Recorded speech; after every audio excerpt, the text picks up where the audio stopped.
श्रीमद् सद्गुणशालिनां चिदचिदे व्यापं च दिव्याकृते जीवे साक्षरमुक्तकोटिसुखदं नैकावतारादिकं नेयं श्रीपुरुषोत्तमं मुनिवरे वेदाधिकृत्यं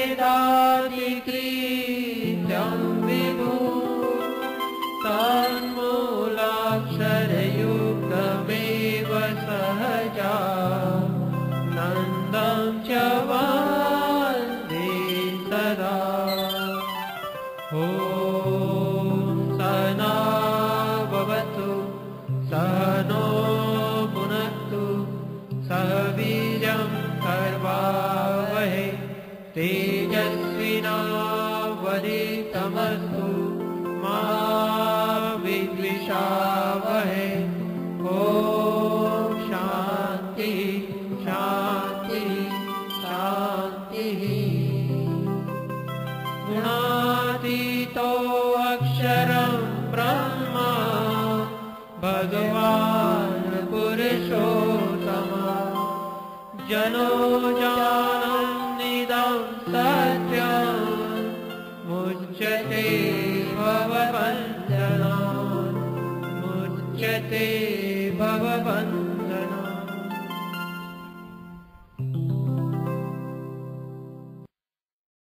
श्रीवासुदेव विमलामृतधाम वासं नारायणं नरकतारणनामधेयं श्यामं सितं द्विभुजमेव चतुर्भुजं च त्वां भक्तिधर्मतनयं शरणं प्रपद्ये। शिक्षार्थमन्त्रनिजभक्तिमतानराणाम् एकान्तधर्म अखिलं परिशीलयन्तम् अष्टाङ्गयोगकलनाश्च महाव्रतानि त्वां भक्तिधर्मतनयं शरणं प्रपद्ये। श्वासेन साकमनुलोमविलोमवृत्त्या स्वान्तर्बहिर्ष भगवत्युरुधानिजस्य पूरे गतागतजलाम्बुधिनोपमेयं त्वां भक्तिधर्मतनयं शरणं प्रपद्ये। યજમાનો પોતપોતાના સ્થાને બેસી જશે. પૂજન સમાપ્ત થયું છે. હવે પરમ ભગવદીય શ્રી ગુલાબ કાકા આપણને શ્રીમદ ભાગવત પુરાણનો લાભ આપશે.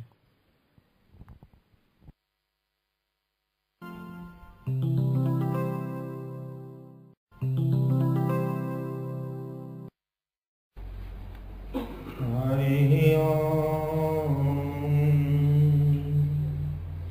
યત્સંકલ્પાતપતિતપનો વાતિવાતસમિન્દે વહનિર્ધત્તે ધરણીરુદધે લંઘતે નૈવ વેલાં સોયં શ્રીમાન નિખિલ જગતાં અંતરાત્માવતીર્ણો ધર્મં રક્ષन् દિશતુ કુશલં સ્વામિનારાયણોऽયં કૃપા કરો મુજ ઉપરે સુખનિધિ સહજાનંદ ગુણ તમારા ગાવવા બુદ્ધિ આપજો સુખ કંદ. શ્રી સ્વામિનારાયણ ભગવાનની જય. અક્ષર પુરુષોત્તમ મહારાજની જય. રાધા કૃષ્ણ દેવની જય. ગુણાતીતાનંદ સ્વામી મહારાજની જય. ભગતજી મહારાજની જય. શાસ્ત્રીજી મહારાજની જય. યોગીજી મહારાજની જય. પ્રગટ બ્રહ્મ સ્વરૂપ ગુરુ હરિ પ્રમુખ સ્વામી મહારાજની જય. બ્રહ્માનંદમ પરમ સુખદમ કેવલમ જ્ઞાન મૂર્તિમ દ્વંદ્વાતીત भावातीतं गगनसदृशं तत्त्वमस्यादिलक्ष्यम् एकं नित्यं विमलमचलं सर्वधी साक्षिभूतं भावातीतं त्रिगुणरहितं प्रमुखगुरुं तं नमामि सद्गुरुं तं नमामि। ॐ नमो भगवते वासुदेवाय।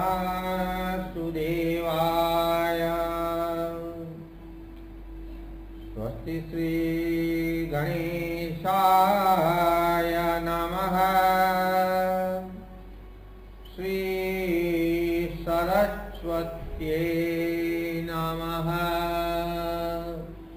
श्री गुरुभ्यो नमः। ॐ नमः पार्वतीपदय हर हर महादेव हर।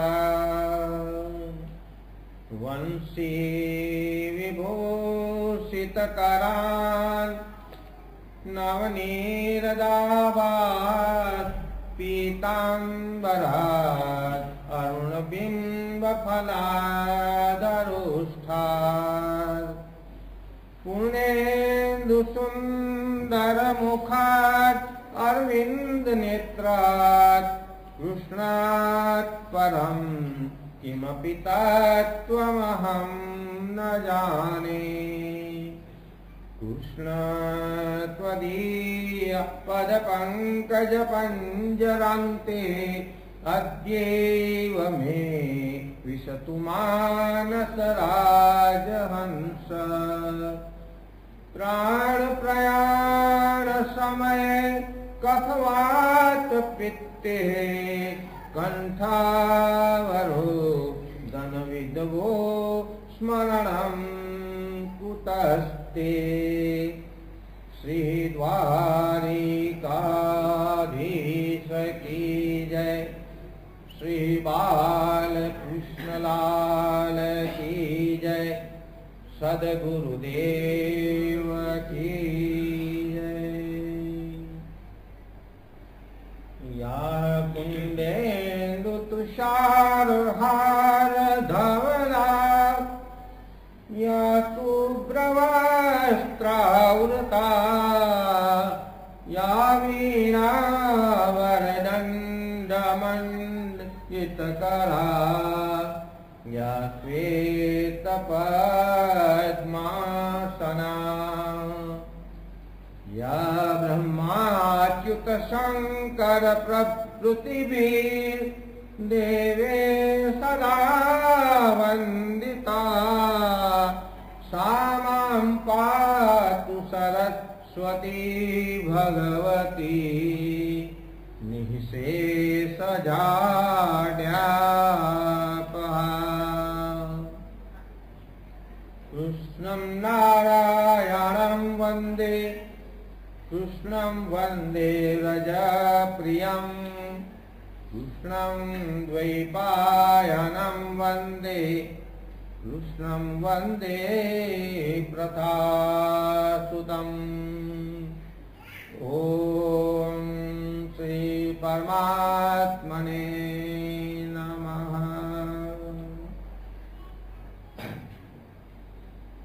પૂર્ણ પુરુષોત્તમ ભગવાન શ્રી સ્વામિનારાયણ અને ગોવર્ધન ગિરધારી એવા શ્રી કૃષ્ણ પરમાત્માની કૃપાથી અને ગુરુવર્ય શ્રી પ્રમુખ સ્વામી મહારાજની આજ્ઞાથી સારજા સત્સંગ મંડળમાં આપણે સૌ અહીં ભાગવત પારાયણ રૂપી સમર્પણ યજ્ઞમાં જોડાયા છીએ। છેલ્લા 5 સત્ર થયા અને આજે આપણું 6થું સત્ર છે। આપણે સૌ અહીંયા સમર્પણ યજ્ઞમાં જોડાયા છીએ। સમર્પણ કરવું પ્રભુ પ્રીત્યર્થે એ એક બહુ મોટો લાભ છે, મોટી વાત છે। શાસ્ત્રોમાં ઘણી વાતો છે, આપણે એવું કેટલી વાતો કરીએ કેટલી ના કરીએ। એક બલિરાજાનું દ્રષ્ટાંત છે, સર્વ સમર્પણ કર્યું બલિરાજાએ। ગજગ્રાહમાં ગજે સમર્પણ કર્યું। દ્રૌપદીના ચીરહરણ વખતે દ્રૌપદીએ સ્મરણ કર્યું ત્યારે ભગવાન હાજર થઈ ગયા, પણ સર્વ સમર્પણ કર્યું બલિરાજાએ. ભગવાન વામન સ્વરૂપે આવ્યા બલિરાજા પાસે, આટલું સાપ અટુક જેવું રૂપ. ત્યારે શુક્રાચાર્ય જેમના ગુરુ હતા એ ઓળખી ગયા કે આ સ્વયં નારાયણ છે, પોતે છે, આ વિષ્ણુ છે. એટલે રાજાને કહે છે કે હે બલિ, તું સંકલ્પ નહીં કરતો, આ સ્વયં વિષ્ણુ છે, તારું બધું લઈ લેશે. ત્યારે બલિરાજા કહે છે કે મહારાજ, હું અહીંયા સંકલ્પ કરીને યજ્ઞ કરવા બેઠો છું. બલિરાજાનો 100મો યજ્ઞ હતો. જો 100 યજ્ઞ જો પૂર્ણ થઈ જાય તો એને ઇન્દ્રની પદવી મળે. અને બલિરાજા અસુરમાંથી ઉતરી આવ્યો તો પ્રહલાદના દીકરા વિરોચનનો પુત્ર આ બલિ હતો, પ્રહલાદનો પુત્ર હતો. પણ દેવોને આ સ્વીકારી નહોતું કે અસુર ઇન્દ્ર બને. એટલે ભગવાન વામન સ્વરૂપ લઈને આવે છે અહીંયા. ત્યારે શુક્રાચાર્ય ના પાડે છે કે આને તું કઈ પણ સંકલ્પ નહીં કરતો, આને કઈ આપતો નહીં, કારણ કે આ બધું લઈ લેતા આવે. પણ બલિરાજા કહે છે કે પ્રભુ ગુરુદેવ, હું તો સંકલ્પ લઈને બેઠો છું અહીંયા, મારે તો જે આવે, મારું જે માગે તે આપી દઉં, મારા આત્મા માગે તો મારો આત્મા હું એને સમર્પણ કરી દઉં. ત્યારે ભગવાન કહે છે વામન સ્વરૂપે કે મને બીજું કાંઈ નથી જોતું, મને 3 ડગલા ધરતી આપ. તો બલિ કહે કે વિપ્ર મહારાજ, તમારું સ્વરૂપ જો, તમારા 3 ડગલા આટલા થશે તો તમારા 3 ડગલામાં આવશે શું? તો કે મને આટલું જ જોઈએ છે. બલિરાજાની યુવાન પુત્રી હતી રત્નપ્રભા, એ જોતી હતી. એને મનમાં જયારે આવ્યા વામન સ્વરૂપ ભગવાન, તો એને મનમાં એવો ભાવ થયો કે ઓહો, આવો સુંદર બટુક મારો પુત્ર હોત તો. આ જે મનમાં ભાવ થયો, આ ભગવાન અંતર્યામી, એ ભગવાને જાણી લીધું અને ભગવાને અંતમાં કીધું તથાસ્તુ. અને કંસાવતારમાં પછી કંસની બેન પૂતના થઈને આવી અને ત્યારે એની વક્ષ ધાર્યા ભગવાન અને માતાની ગતિ આપી. ભગવાને એને તો અસુ થઈને આવી હતી, ભગવાનના વિષ લઈને આવી હતી અંદર તો, પણ ભગવાને એના પ્રાણ હરી લીધા. વિષ દૂધ તો ચૂસ્યું પણ સાથે પ્રાણ પણ ચૂસી લીધા. એક રત્નમાળા પોકારી ઉઠી પૂતના, મુજ્જ મામ. ભગવાન એનો અર્થ એમ લીધો કે મને છોડાવી દે, મને છોડાવી દે. એટલે ભગવાન એને રેજ છોડાવી દીધી કે તું છૂટી થઈ આવે. અને માતાની કરી એવી ક્રિયા કરી એની. તો બલિરાજાએ સંકલ્પ, તું જળ લે કે હાથમાં. તો શુક્રાચાર્ય જે જાળી હોય, જાળીના નાળજામાં અંદર કરી ગયા કે જળ ના નીકળે. એટલે ભગવાને દળની સળી લઈને અંદર નાખી. એટલે શુક્રાચાર્યની એક આંખ પાણી ગઈ, દળની સળી નાખી અને આંખ ફૂટી ગઈ શુક્રાચાર્યની. અને પછી હાથમાં જળ લીધું અને સંકલ્પ કર્યો. અને સંકલ્પ કર્યો અને ભગવાને વિરાટ સ્વરૂપ ધારણ કર્યું. અને આખા એક ડગલામાં સમસ્ત બ્રહ્માંડ લઈ લીધું, બીજા ડગલામાં પાતાળ લઈ લીધું. હવે બલિને કે બોલ, ત્રીજું પગ ક્યાં મૂકવું? હવે તે મને 3 ડગલા ધરતી આપી છે. ત્યારે બલિરાજા કહે છે કે પ્રભુ, આ શરીર મારું પોતાનું છે, બ્રહ્માંડ તમે લઈ લીધું, પાતાળ તમે લઈ લીધું, પણ આ શરીર મારું છે પોતાનું. મારા મસ્તક પર તમારો પગ પધરાવો. અને બલિરાજાનો મસ્તક ભગવાને પધરાવ્યો અને બલિરાજાને પાતાળમાં જ આપી દીધા. અને પાતાળનું રાજ્ય આપ્યું બલિરાજાને અને વરદાન આપ્યું. અત્યારે ચાતુર્માસ ચાલે છે, આ 6 સુદ એકાદશી, દેવ કોડી એકાદશી થી કરી અને કાર્તક સુદ એકાદશી, દેવ ઉઠી એકાદશી સુધી 4 મહિના ભગવાન એના દ્વારપાલ તરીકે એનું દ્વારપાલ ચોકી કરે છે. આ સમર્પણ, જયારે સમર્પણ કરીએ ત્યારે ભગવાન એનો બદલો તો અનેક ગણો આપે. એવો બદલો ભગવાને બલિરાજાને આપ્યો. તો આપણે અહીંયા આ સમર્પણ યજ્ઞમાં બધા જોડાયા છીએ અને સમર્પણ કરવા માટે અહીંયા બેઠા છીએ. આજે આપણું 6થું સત્ર છે. શરૂઆતથી આપણે મંગલાચરણ કરી. આજ પણ દરેક વખતે મંગલાચરણ કરવું, શાસ્ત્રો નિયમ છે કે મંગલાચરણ કરવું જરૂરી છે. જયારે 2 ટાઈમની પહેલા કથા કરતા હતા કથાકારો, ત્યારે 2 ટાઈમ મંગલાચરણ કરે. સવારના કરે ને બપોરના મંગલાચરણ પાછું કરે. કારણ કે મંગલાચરણ કરવાથી મંગળ થાય. આપણે ગયા વખતે વાત કરી હતી કે 3 મંગલાચરણ છે ભાગવતમાં. ગયા વખતે આ વાત થઈ હતી. તેવી રીતે આપણા જીવનના 3 મંગલાચરણ: બાળપણ, યુવાની અને વૃદ્ધાવસ્થા. જો બાળપણમાં મંગલાચરણ શુભ થાય તો પછી યુવાની સુધરે, અને આ 2 જો સુધરી જાય તો વૃદ્ધાવસ્થા સુધરી જાય. બાળપણમાં એનો પાયો રોપાવો જોઈએ. તો આ કથા છે ગંગા કિનારે સુખદેવજી મહારાજ ચલાવી રહ્યા છે. અને જયારે સુખદેવજી મહારાજે આ કથા કરી ત્યારે આ સંવાદ સૂત પુરાણીએ ત્યાં સાંભળ્યો હતો. એ સોનકાદી ઋષિઓને નૈમિષારણ્યમાં સંભળાવી રહ્યા છે. સૂત પુરાણી કહે છે મહારાજ પરીક્ષિત પરિવ્રાજક બનીને બેઠો છે. હવે દેહભાવ છૂટી ગયો છે. હવે હું પરીક્ષિત નથી, હવે હું રાજા નથી, હવે હું કોઈ નથી, હવે મુમુક્ષુ બનીને બેઠા છે. બધું જ છૂટી ગયું છે. મૃત્યુનો ભય છૂટી ગયો છે. હવે તક્ષક આવતો તો ભલે આવતો, હવે ભલે તક્ષક આવીને મને કરડે. સુખદેવજી કથાનો પ્રવાહ ચલાવી રહ્યા છે. સામે ભગવાન વેદવ્યાસ બેઠા છે, એના પિતા, એના દાદા બેઠા છે પરાશર ઋષિ. આવા મહાન મહાન ઋષિઓ મને બેઠા છે. થોડો સંકોચ થાય છે કે આટલા બધા મહાન ઋષિઓ બેઠા છે, મારા દાદા, મારા પિતા, આ બધા બેઠા છે. પણ ભગવાન વેદવ્યાસને અંતકરણમાં એકદમ ખુશી થાય છે, આનંદ થાય છે કે મેં સુપાત્ર આ કથા આપી છે. આ મેં જે આપી છે કથા, આ સંહિતા મેં સુપાત્ર મેં આપી છે, અને આ સુપાત્ર સુખદેવ આ કથા કરી રહ્યા છે. કથાનો પ્રવાહ ગંગાના પ્રવાહની માફક વહી રહ્યો છે. પરીક્ષિત રાજા પ્રશ્નો પૂછતા જાય છે અને સુખદેવજી એના યોગ્ય જવાબ આપતા જાય છે. આમ કથાનો પ્રવાહ વહેતો જાય છે, વહેતો જાય છે. સુખદેવજી કહે છે, હે રાજન, આ કથા આનંદ છે, તેનો કોઈ પાર પામણ આવી શકે એમ નથી. હરિ આનંદ છે, પણ હરિ કથા તેથી પણ અનંતતા છે.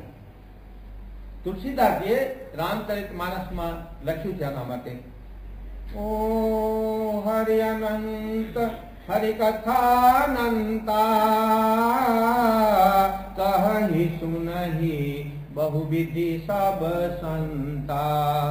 રામ સિયા રામ જય જય રામ, રામ સિયા રામ જય જય રામ. હરિ અનંત હરિ કથા અનંતા.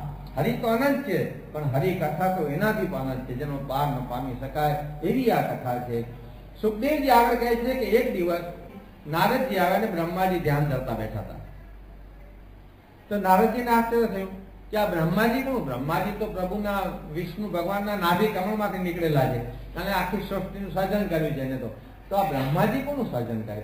આશ્ચર્ય પામીને પૂછે છે કે પરમાત્મા કોનું ધ્યાન ધરે? આપ આ ધ્યાન ધરી રહ્યા છો? એક વખત શ્રીજી મહારાજ કચ્છમાં વિતરણ કરી રહ્યા હતા અને ત્યારે વાગડમાં હતા.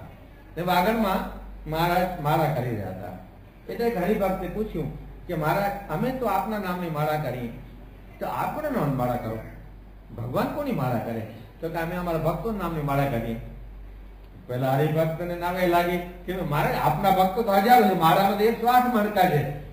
ભક્તો તો હજારો છે, માળાના મણકામાં સમાય ને એવા છે, એની અમે માળા એમ છે. આપણો પ્રયત્ન, આપણો ઉદ્યમ અહીંયા આજ એ છે કે મહારાજના માળાના મણકામાં સમાઈએ, બસ આ જ આપણો પ્રયત્ન છે અહીંયા. એટલું જો થાય તો આપણો ભવિષ્ય સુધરી જાય, ધન ભાગ અને ધન ઘડી આપણી થઈ જાય.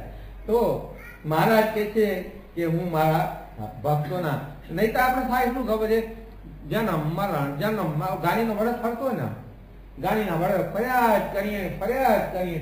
એક કીર્તનમાં ગાયું છે, ફિર સે જન્મ ફિર સે મરના, ફિર સે જન્મ फिर से मरना, बंधन बंधते जाए, छूटे बंधन टूटे फेरे, टूटे बंधन छूटे फेरे, राह कोई दिखलाए, राह कोई दिखलाए, शरण में आई तेरे सखी, रटती तेरा नाम, प्यास हमारी जन्म जन्म की रह गई अधूरी श्याम, प्यास हमारी. આ પ્યાસ છે આપણી, જન્મ જન્મ ના ફેરા લઈને ફરે રાખીને બધી પ્યાસ આપણે સાથે લઈને ફરીએ છીએ.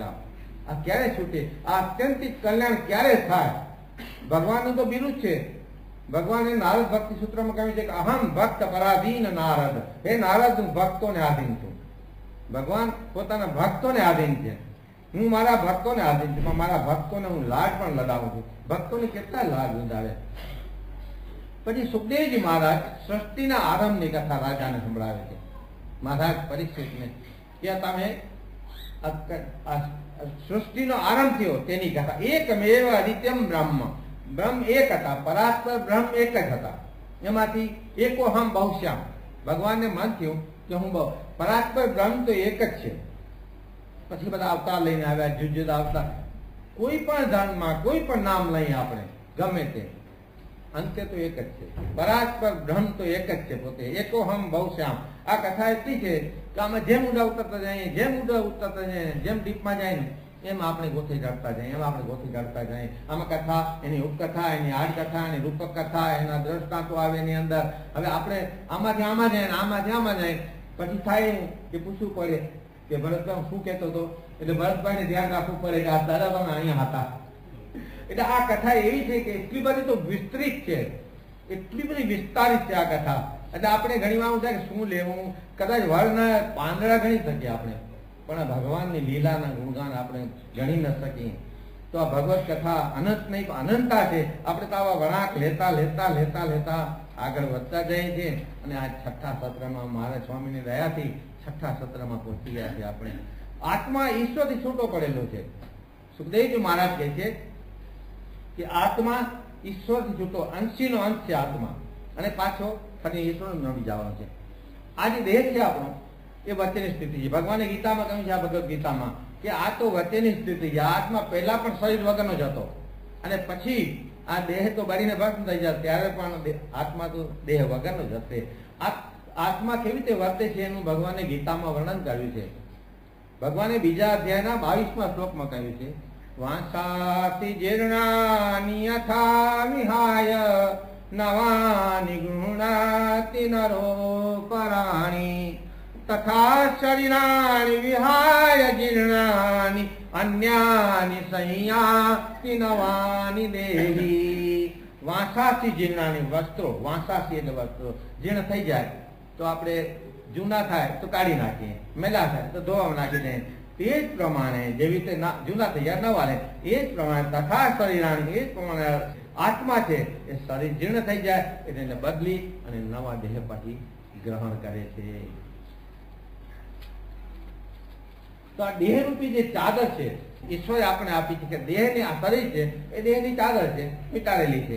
આ ચાદર કેવી રીતે સાચવવી, કેવી રીતે રાખવી આપણે, એ આપણા હાથમાં છે. કે ચાદર મેલી ન થાય, એ ચાદરને ડાઘ ન પડે. કારણ કે અંતે તો ભગવાન પાસે જવાનું છે. આત્મા તો અંતે તો અંશીને મળવાનો છે. ત્યારે એવી રીતે જઈએ કે ચાદરમાં ડાઘ ન પડે, એ મેલી ન હોય ચાદર. ત્યારે કહ્યું છે કે સો ચાદર સુરનર મુનિવર ઓઢે, ઓઢ કે મેલી કીની ચદરિયા. સો ચાદર સુરનર મુનિવર ઓઢે, ઓઢ કે મેલી કીની ચદરિયા. દાસ કબીર એસી ઓઢી, જ્યો કે ત્યો ધર દીની ચદરિયા. દાસ કબીરે એવી ઓઢી કે જોઈ લે મહારાજ, આ એવી ને એવી, આમાં ક્યાંય ડાઘ નથી, આ નિષ્કલંક છે મારી ચાદર. મેં જીવનમાં કોઈ એવા કૃત્યો, એવા કામ નથી કર્યા કે મારી ચાદર મેલી થાય. તો એવી આ ચાદર દાસ કબીરે ઓઢી, ચોખ્ખી ચોખ્ખી પરત કરી. જો ભગવાનને આપણે ચાદર મેલી પાછી આપીએ તો શરમ અમારે મરી જાય, આપણે ધરતીમાં સમાઈ જવાનું મન થાય કે આવી મેલી ચાદર. તો એવું એક કીર્તન, મેલી ચાદર ઓઢ કે कैसे आऊं द्वार तुम्हारे.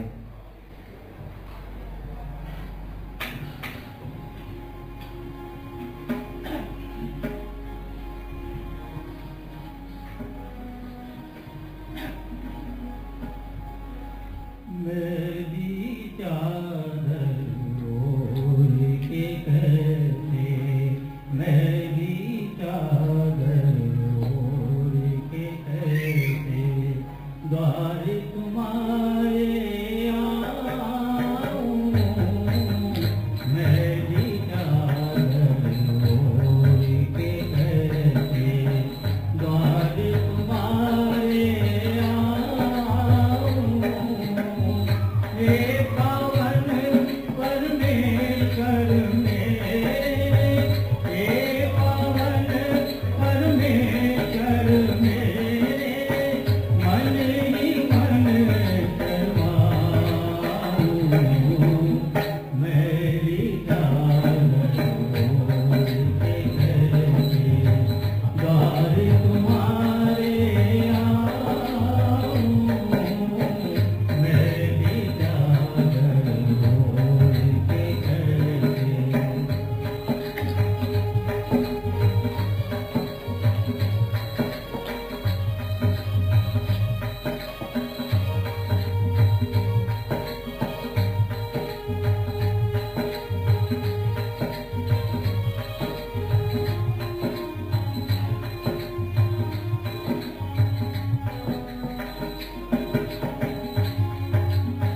तूने मुझको जग में भेजा, निर्मल देकर काया. तूने मुझको जग में भेजा, निर्मल दे कर काया आकर के संसार में मैंने उसको दाग लगाया आकर के संसार में मैंने उसको दाग लगाया जन्म जन्म की मैली चादर जन्म जन्म की मैली चादर कैसे दाग छुड़ाऊं मैली चादर ओढ़ के कैसे द्वार तुम्हारे आऊं मैली चादर ओढ़ के कैसे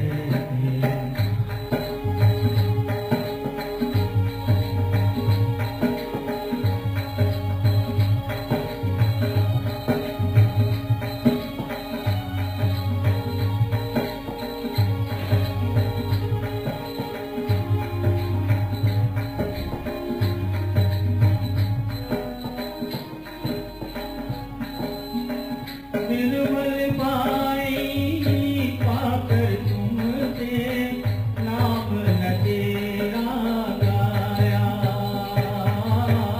निर्मल पाई पाकर तुमसे नाम न तेरा गाया नैन मूंद करने परमेश्वर कभी न तुझको जाया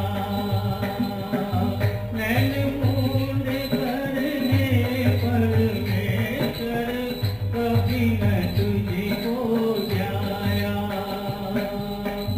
मन मिया की तारे टूटी मन मिया की तारे टूटी अब क्या गीत सुनाऊं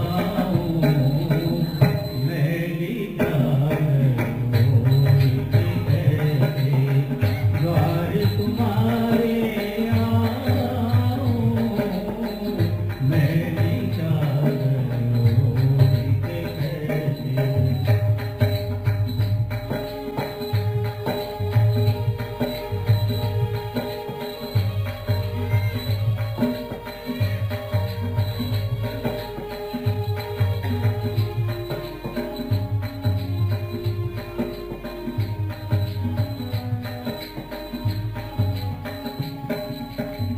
इन पैरों से चल कर तेरे मंदिर कभी न आया इन पैरों से चल कर तेरे मंदिर कभी न आया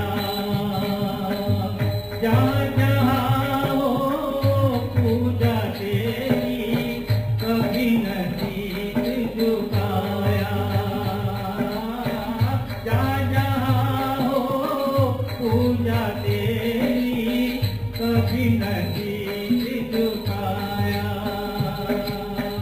हे हर हर में हार के आया हे हर हर में हार के आया अब क्या हार कराऊं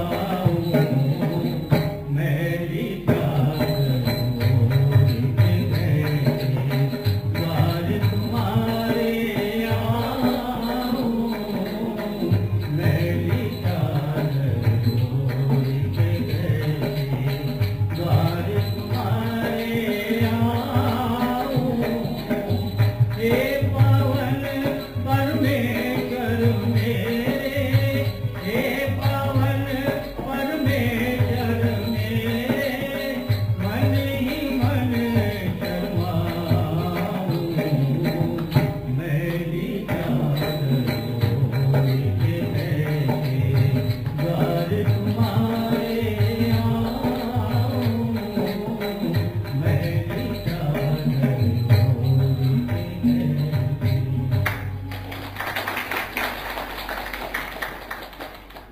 આપણે અહીંયા 6 સત્ર થયા છઠ્ઠો શુક્રવાર છે.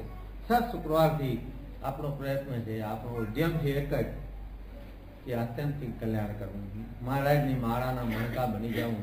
આ આત્યંતિક કલ્યાણ કેમ થાય એના માટે મહારાજે વાત કરી છે વચનામૃત ગઢડા મધ્યના બીજામાં. જેને આત્યંતિક કલ્યાણ પામવું હોય અને નારદ સંકાદી જેવા સાધુ થવું હોય તેને એમ વિચાર કરવો છે આ દેહ છે તેને વિશે જીવ રહ્યો છે અને ઇન્દ્રિયો અંતકરણ છે તે જીવ સાથે વળગી રહ્યા છે અને ઇન્દ્રિયોને અંતકરણ છે તે બાહ્ય પણ પંચ વિષયમાં વળગી રહ્યા છે. તે અજ્ઞાને કરીને જીવ ઇન્દ્રિયો અંતકરણને પોતાનું રૂપ માને છે, પણ વસ્તુ દ્રષ્ટિએ જીવ ઇન્દ્રિયો અંતકરણ થકી નોખો છે અને પંચ વિષય છે તે અંતકરણ થકી નોખા છે. પણ એ તો વિષયને અભ્યાસ કરીને અંતકરણ વિષય પંચ વિષયની એકતા જણાય છે અને વિષયની જે ઉત્પત્તિ તે તો ઇન્દ્રિયો થકી થાય છે પણ અંતકરણમાંથી નથી થતી. જેમ અતિશય તડકો હોય અથવા ટાઢ હોય તેનો પ્રથમ બાહેર ઇન્દ્રિયોને સંબંધ થાય છે, પછી ઇન્દ્રિયો દ્વારે કરીને શરીરને માહેલી કોરે તેનો પ્રવેશ થાય છે, પણ એની ઉત્પત્તિ માહેલી કોરે થતી નથી. એ તો બહારથી ઉત્પન્ન થઈ ને માહેલી કોર પ્રવેશ કરે છે. માટે જેમ બહાર ગુમડું થયું હોય તેને ઔષધ ચોપડે ત્યારે જ કરાર થાય, પણ કેવળ વાર્તા સાંભળે કરાર થાય નહીં. અને જેમ ક્ષુધા પીપાસા લાગી હોય તો ખાધે પીધે જ નિવૃત્તિ થાય, પણ અન્નજળની વાત કરે નિવૃત્તિ ન થાય. તેમ પંચ વિષય રૂપી રોગ છે તે તો તેનું જ્યારે ઔષધ કરીએ ત્યારે નિવૃત્તિ થાય. આ ઔષધ આનું થાય જ્યારે ત્યારે એની નિવૃત્તિ થાય અને ઔષધ છે સત્સંગ. એના સિવાય બીજો કોઈ રસ્તો નથી, એની બીજી કોઈ દવા નથી, દવા એક જ છે. તો સુખદેવજી રાજા મહારાજ પરિસ્થિતિ કહે હે રાજન, હવે હું તને વિદુર અને મૈત્રેય ઋષિનો સંવાદ થયો તે સાંભળો. હસ્તિનાપુરના મહામંત્રી વિદુર પોતાનો મહેલ, હાથી, ઘોડા બધી સમૃદ્ધિ છોડી અને ચાલી નીકળ્યા. હસ્તિના બધી સમૃદ્ધિ છોડીને આશ્રમમાં પધાર્યા. ત્યાં આશ્રમમાં મૈત્રેય ઋષિએ વિદુરજીને શ્રીમદ ભાગવત પારાયણની કથા સંભળાવે છે. તેમાં વાત સાંભળી અને વચ્ચે પરિચિત પૂછે છે. કથા થતી હોય ત્યારે વચ્ચે અભિવ્યક્ત થાય, વચ્ચે કઈ બોલું, વચ્ચે પૂછું. પણ પરિચિત મહારાજ અહીંયા પૂછે છે કે મહારાજ અભિવ્યક્ત થતો હોય તો હું ક્ષમા માંગુ છું, પણ મારે એટલું જાણવું છે કે આ વિદુરજી મહામંત્રી ધૃતરાષ્ટ્રના ભાઈ એ શા માટે ઘર બહાર છોડીને નીકળ્યા આશ્રમમાં આવ્યા? એવું તે શું બન્યું કે વિદુરજીને નીકળી જવું પડ્યું? તે મને તમે કહો. એવું છે શંકા પણ થાય, આપણે એટલા બધા સાંભળી જાય કોઈકને શંકા પણ થાય કે ભાઈ આ વાત ક્યાંથી આવી. તો એનો ઉત્તર સુખદેવજી હવે આપે છે કેમ નીકળવું પડે. સુખદેવજી આવી વાતને આગળ વધારે કહે છે. સુકયવાચ યદા તુ રાજન સ્વસુતાન સાધુન કૃષ્ણન્ન ધર્મેણ વિનિષ્ટ દ્રષ્ટિ ભાતુર વિશિષ્ટસ્ય સુતાન વિબંધુન પ્રવેશ્ય લક્ષ્ય ભવને દદઃ. હે રાજન, આ ધૃતરાષ્ટ્ર આંખોથી તો અંધ છે જ, પણ એના અંતકરણમાં અંધ જ છે. અતિશય સ્વાર્થી, અતિશય લાલચી, મારું જ બધું મારું. ઉપરથી પુત્ર કરે પાંડવોને, પણ અંતરથી એ કે જો આ પાંડવોનો નાશ થઈ જાય તો મારા પુત્રોને રાજગાદી મળી જાય, મને અહીંયાથી અમારી છુટકારો થઈ જાય. એટલી આસક્તિ હતી. સાચું શું છે કે ખોટું છે સમજવું નહોતું. શ્રીમદ ભગવદ ગીતાના પહેલા જ શ્લોકમાં આ વાત એકદમ ભગવાને સ્પષ્ટ રીતે કહી છે. મહારાજ ધૃતરાષ્ટ્ર આખા ભગવદ ગીતાના 700 શ્લોકમાં એક જ શ્લોક બોલ્યા પેલો, પછી ગયા પાછા દેખાય જ નહીં.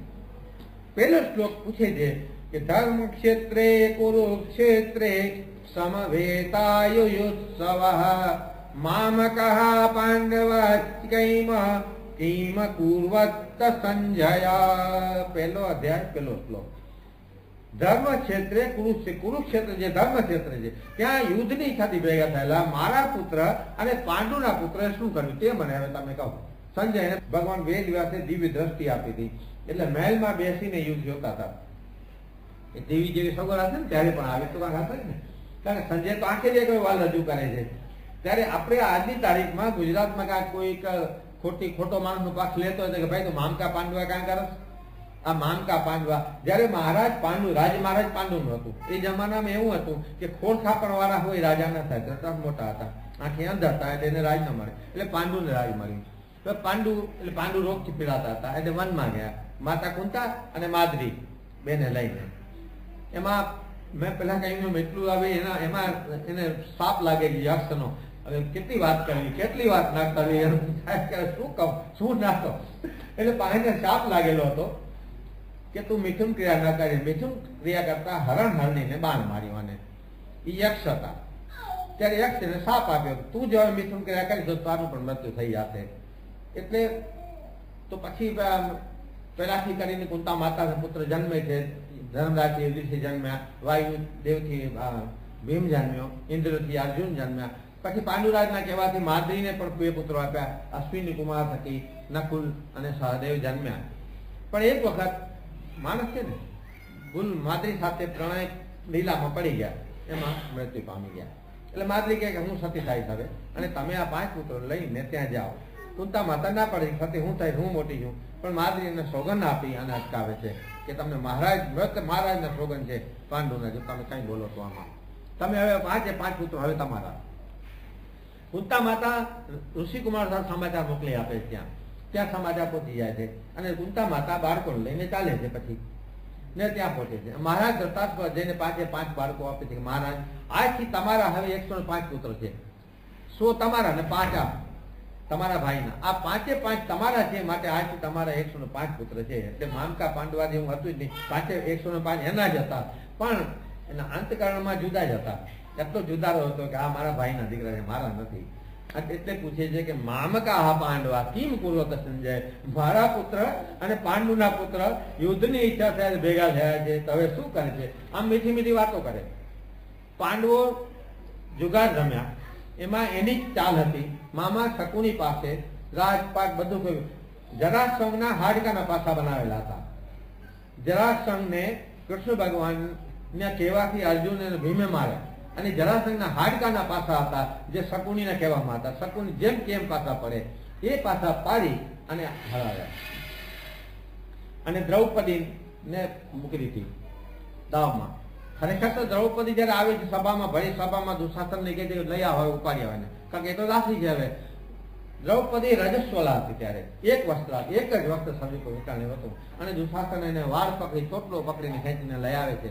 ત્યારે ભીષ્મ પિતામહને સવાલ કરે છે કે પિતામહ તમે તો વડીલ છો, પાંડવ કૌરવ બધાના, તમે એક જવાબ આપો કે હારી ગયેલા રાજાને મને દાવમાં મૂકવાનો હક હતો, એને અધિકાર હતો? પેલા તો પાંડવો તો હારી ગયા હતા જુગારમાં, પછી હારી ગયેલા ને હક ક્યાં છે? એ તો દાસ હતા પછી. પણ ભીષ્મ પિતામહ નીચે જોઈને બેસતા, કાંઈ નથી બોલતા, કાંઈ નથી બોલતા. મહારાજ ધૃતરાષ્ટ્રને વિનંતી કરે છે કેટલી બધી. મહારાજ ધૃતરાષ્ટ્ર કર્ણની સામે જોઈ છે. કર્ણ એક એવો હતો, આખા મહાભારતમાં જેને વાંચ્યું હશે કર્ણની કથા જો વાંચ્યો પણ મારી પાસે 700 પાનાની કર્ણની જ કથા છે. કર્ણ જેવું કોઈ પાત્ર મહાભારતમાં નથી. અર્જુન પણ કાંઈ નહીં એની પાસે. કર્ણ સાક્ષાત સૂર્યનો પુત્ર, માતા કુંતાનો પુત્ર, પણ સૂતને ઘરે ઉતર્યો એટલે સૂત પુત્રની છાપ એના ઉપર લાગી ગઈ. કર્ણ જયારે મત્સ્યવેદ કર્યો દ્રૌપદીના સ્વયંવરમાં, એ જમાનો કેટલો આગળ વિચાર તો કરો કે વરમાળા લઈને સ્ત્રી ઊભી છે, જેને એ પસંદ કરે ને વરમાળા પહેરાવે, એ કયો જમાનો હશે ત્યારે આપણી પાસે? અને કર્ણ ઉભો થાય છે. કૌરવને એમ થયું કે હવે તો કર્ણ, પાંડવ તો પેલા લાક્ષાગ્રમાં બળી ગયા છે એવું જ હતું, પણ એ તો જીવતા આવ્યા હતા અહીંયા. બધાને એમ હતું કે હવે કર્ણ મત્સ્યવેદ કરશે. ઉપર માછલીને પ્રતિગતિ ટીંગાડી હતી, ફરતું હતું ગોળ ગોળ. ત્રાજવું રાખ્યું હતું પાણીમાં, 2 પગ ત્રાજવામાં રાખવામાં, ઉભા રહેવાનું, અને પાણીમાં પ્રતિબિંબ જોવાનું, એનું પરછાય જોવાનું, અને બાણથી મત્સ્યવેદ કરવાનું. એ મત્સ્યવેદ કરે એને દ્રૌપદી વરે. આ શરત હતી. કર્ણ કરી શકે એવો હતો, એમાં ફરક જ નહીં. કર્ણ ઉભો થાય છે અને આગળ જાય છે. દ્રૌપદી બોલી ઉઠે છે અગર એ મત્સ્યવેદ કરશે તો એ સૂત પુત્રને હું નહીં વરું. અપમાનિત થઈ ગયો કર્ણ, જઈને બેસી ગયો. શું કરે હવે? અહીંયા તો બીજું કઈ બોલી શકે એમ નતો. એટલે કર્ણને મનમાં આ બહુ ખાર હતો, એકદમ મનમાં દ્વેષ હતો કે મને આને સૂત પુત્ર કહ્યો હતો, નહીં તો કર્ણ એને બતાવી શકે. દ્રૌપદી એક કર્ણ ઉભો થઈ જાય, એક હોકારો કર્ણ જો ભરે તો કોઈની તાકાત નથી કે એની સામે. અર્જુનની તાકાત નથી કે જો ભગવાન કૃષ્ણ જોની સાથે ન હોય તો અર્જુન જીતી શકે, કર્ણને કોઈ જીતી ન શકે. કર્ણને તો ભગવાને ચાલ કરી અને પરશુરામ પાસે બ્રાહ્મણ રૂપે ગયો અને બ્રહ્માસ્ત્રની વિદ્યા શીખવા બ્રાહ્મણ રૂપે રહ્યો. આ તો એના પેલા કે છે કે નસીબ અવળા હતા. તો એક વખત ગુરુના એના ખોરાક રાખીને પરશુરામ સૂતા, અને ભમરી કાઢીને લોહીનો રેલો નીકળ્યો, અને પરશુરામ ત્યાં ગરમ ગરમ લોહી લાગ્યું તો ઉભા થઈ ગયા. ત્યારે અરે વત્સ, આ રક્ત ક્યાંથી આવ્યું?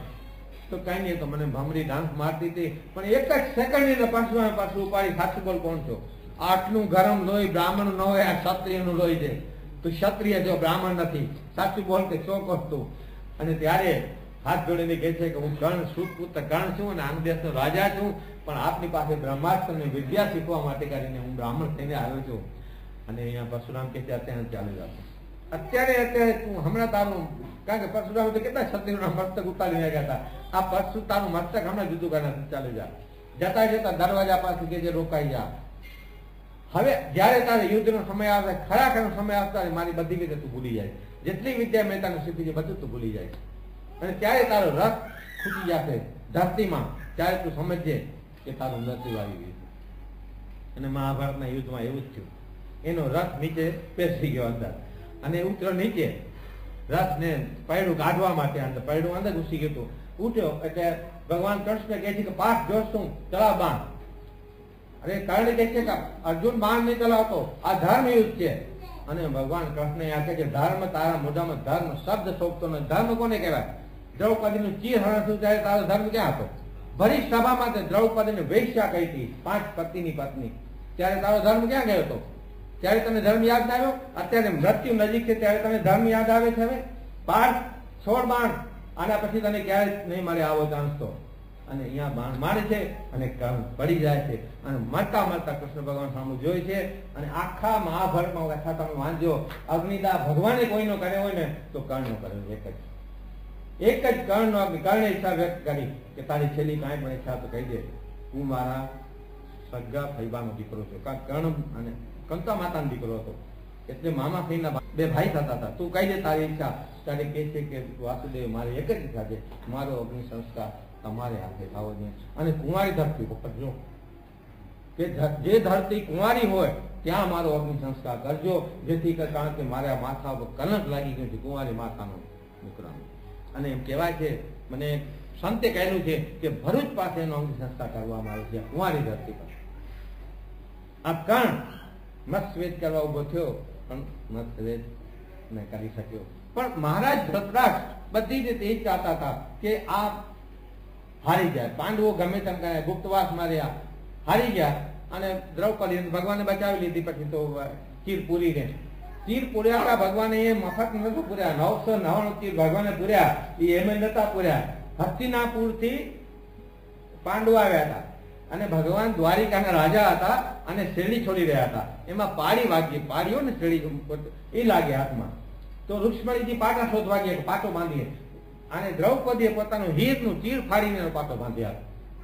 અરે ભગવાનને જયારે સમર્પણ કરવાની જરૂર પડે ને ત્યારે પાટા શોધવાના જ આવ્યા. પછી એ જ વખતે પોતાનું ચીર ફાડી અને એનો પાટો બાંધી દીધો. ભગવાને ત્યાં જઈ ઘરમાં પાછા જઈને પાટો છોડી અને 999 ઘણી લીધા ને તાણા ને વાણા. એ 999 ચીર ભગવાને દ્રૌપદીને પૂર્યા. આ બધી કથાઓની મેં કીધું 8 કથા, એની ઉપકથા, કેટલી કથા. તો આ ગુપ્તવાસ એટલે હારી ગયા પાંડવો, તો દ્રૌપદી તો બચી ગઈ. એટલે 12 વર્ષ વનવાસના અને 1 વર્ષ ગુપ્તવાસમાં રહેવાનું. એમાં જો પકડાય તો પાછા 12 વર્ષ વનવાસ અને પાછું 1 વર્ષનું ગુપ્ત. પણ પાંડવો તો ન પકડાના અને આવ્યા અને ભાગ માંગ્યો. એટલે દુર્યોધન ના પડી, હવે તો રાજ કેવું ને ભાગ કેવું.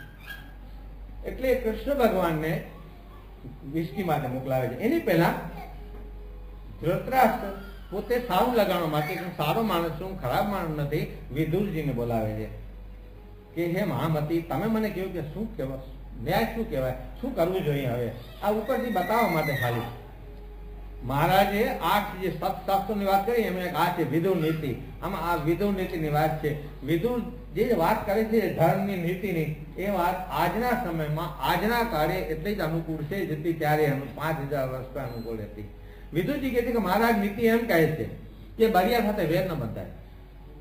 આપણાથી બળી હોય ને એનાથી કોઈ દિવસ વેર ન બંધાય. એટલું નહીં, પણ જેને બળિયાનો સાથ હોય એની સાથે તો વેર ન બંધાય. આપ જાણો છો કે પાંડવો અને વાસુદેવ કૃષ્ણનો સાથ છે, અને વાસુદેવ કૃષ્ણ કોણ છે આપ જાણો છો, માટે એનાથી આપણાથી વેર ન બંધાય. આ બધો ઉપદેશ આપે છે. પણ મહારાજ ઉત્તર કે છે કે મહારાજ એને થોડો ભાગ આપીને રાજી કરે. જો પાંડવો રાજી થઈ જશે, થોડો ભાગ આપો એટલે રાજી થઈ જશે, અને 11મું કાળું કરો અને બધું પતી જશે. મહારાજ તમે દુર્યોધનની વાત નહીં માનતા. કીધુંજી કે દુર્યોધન કલીનું સ્વરૂપ છે, માટે એની વાત નહીં માનતા તમે. પણ આ તો સલાહ માનવાની જ નથી ને. તો તમે એટલું માનશો તો કલ્યાણ નહીં થાય. બધાનું આ કલ્યાણ થવાનું છે. આમાં હું જોઈ રહ્યો છું, ભવિષ્ય કે છે. અને દુર્યોધનને ખબર પડી ગઈ કે મને કલીનું રૂપ કહ્યું.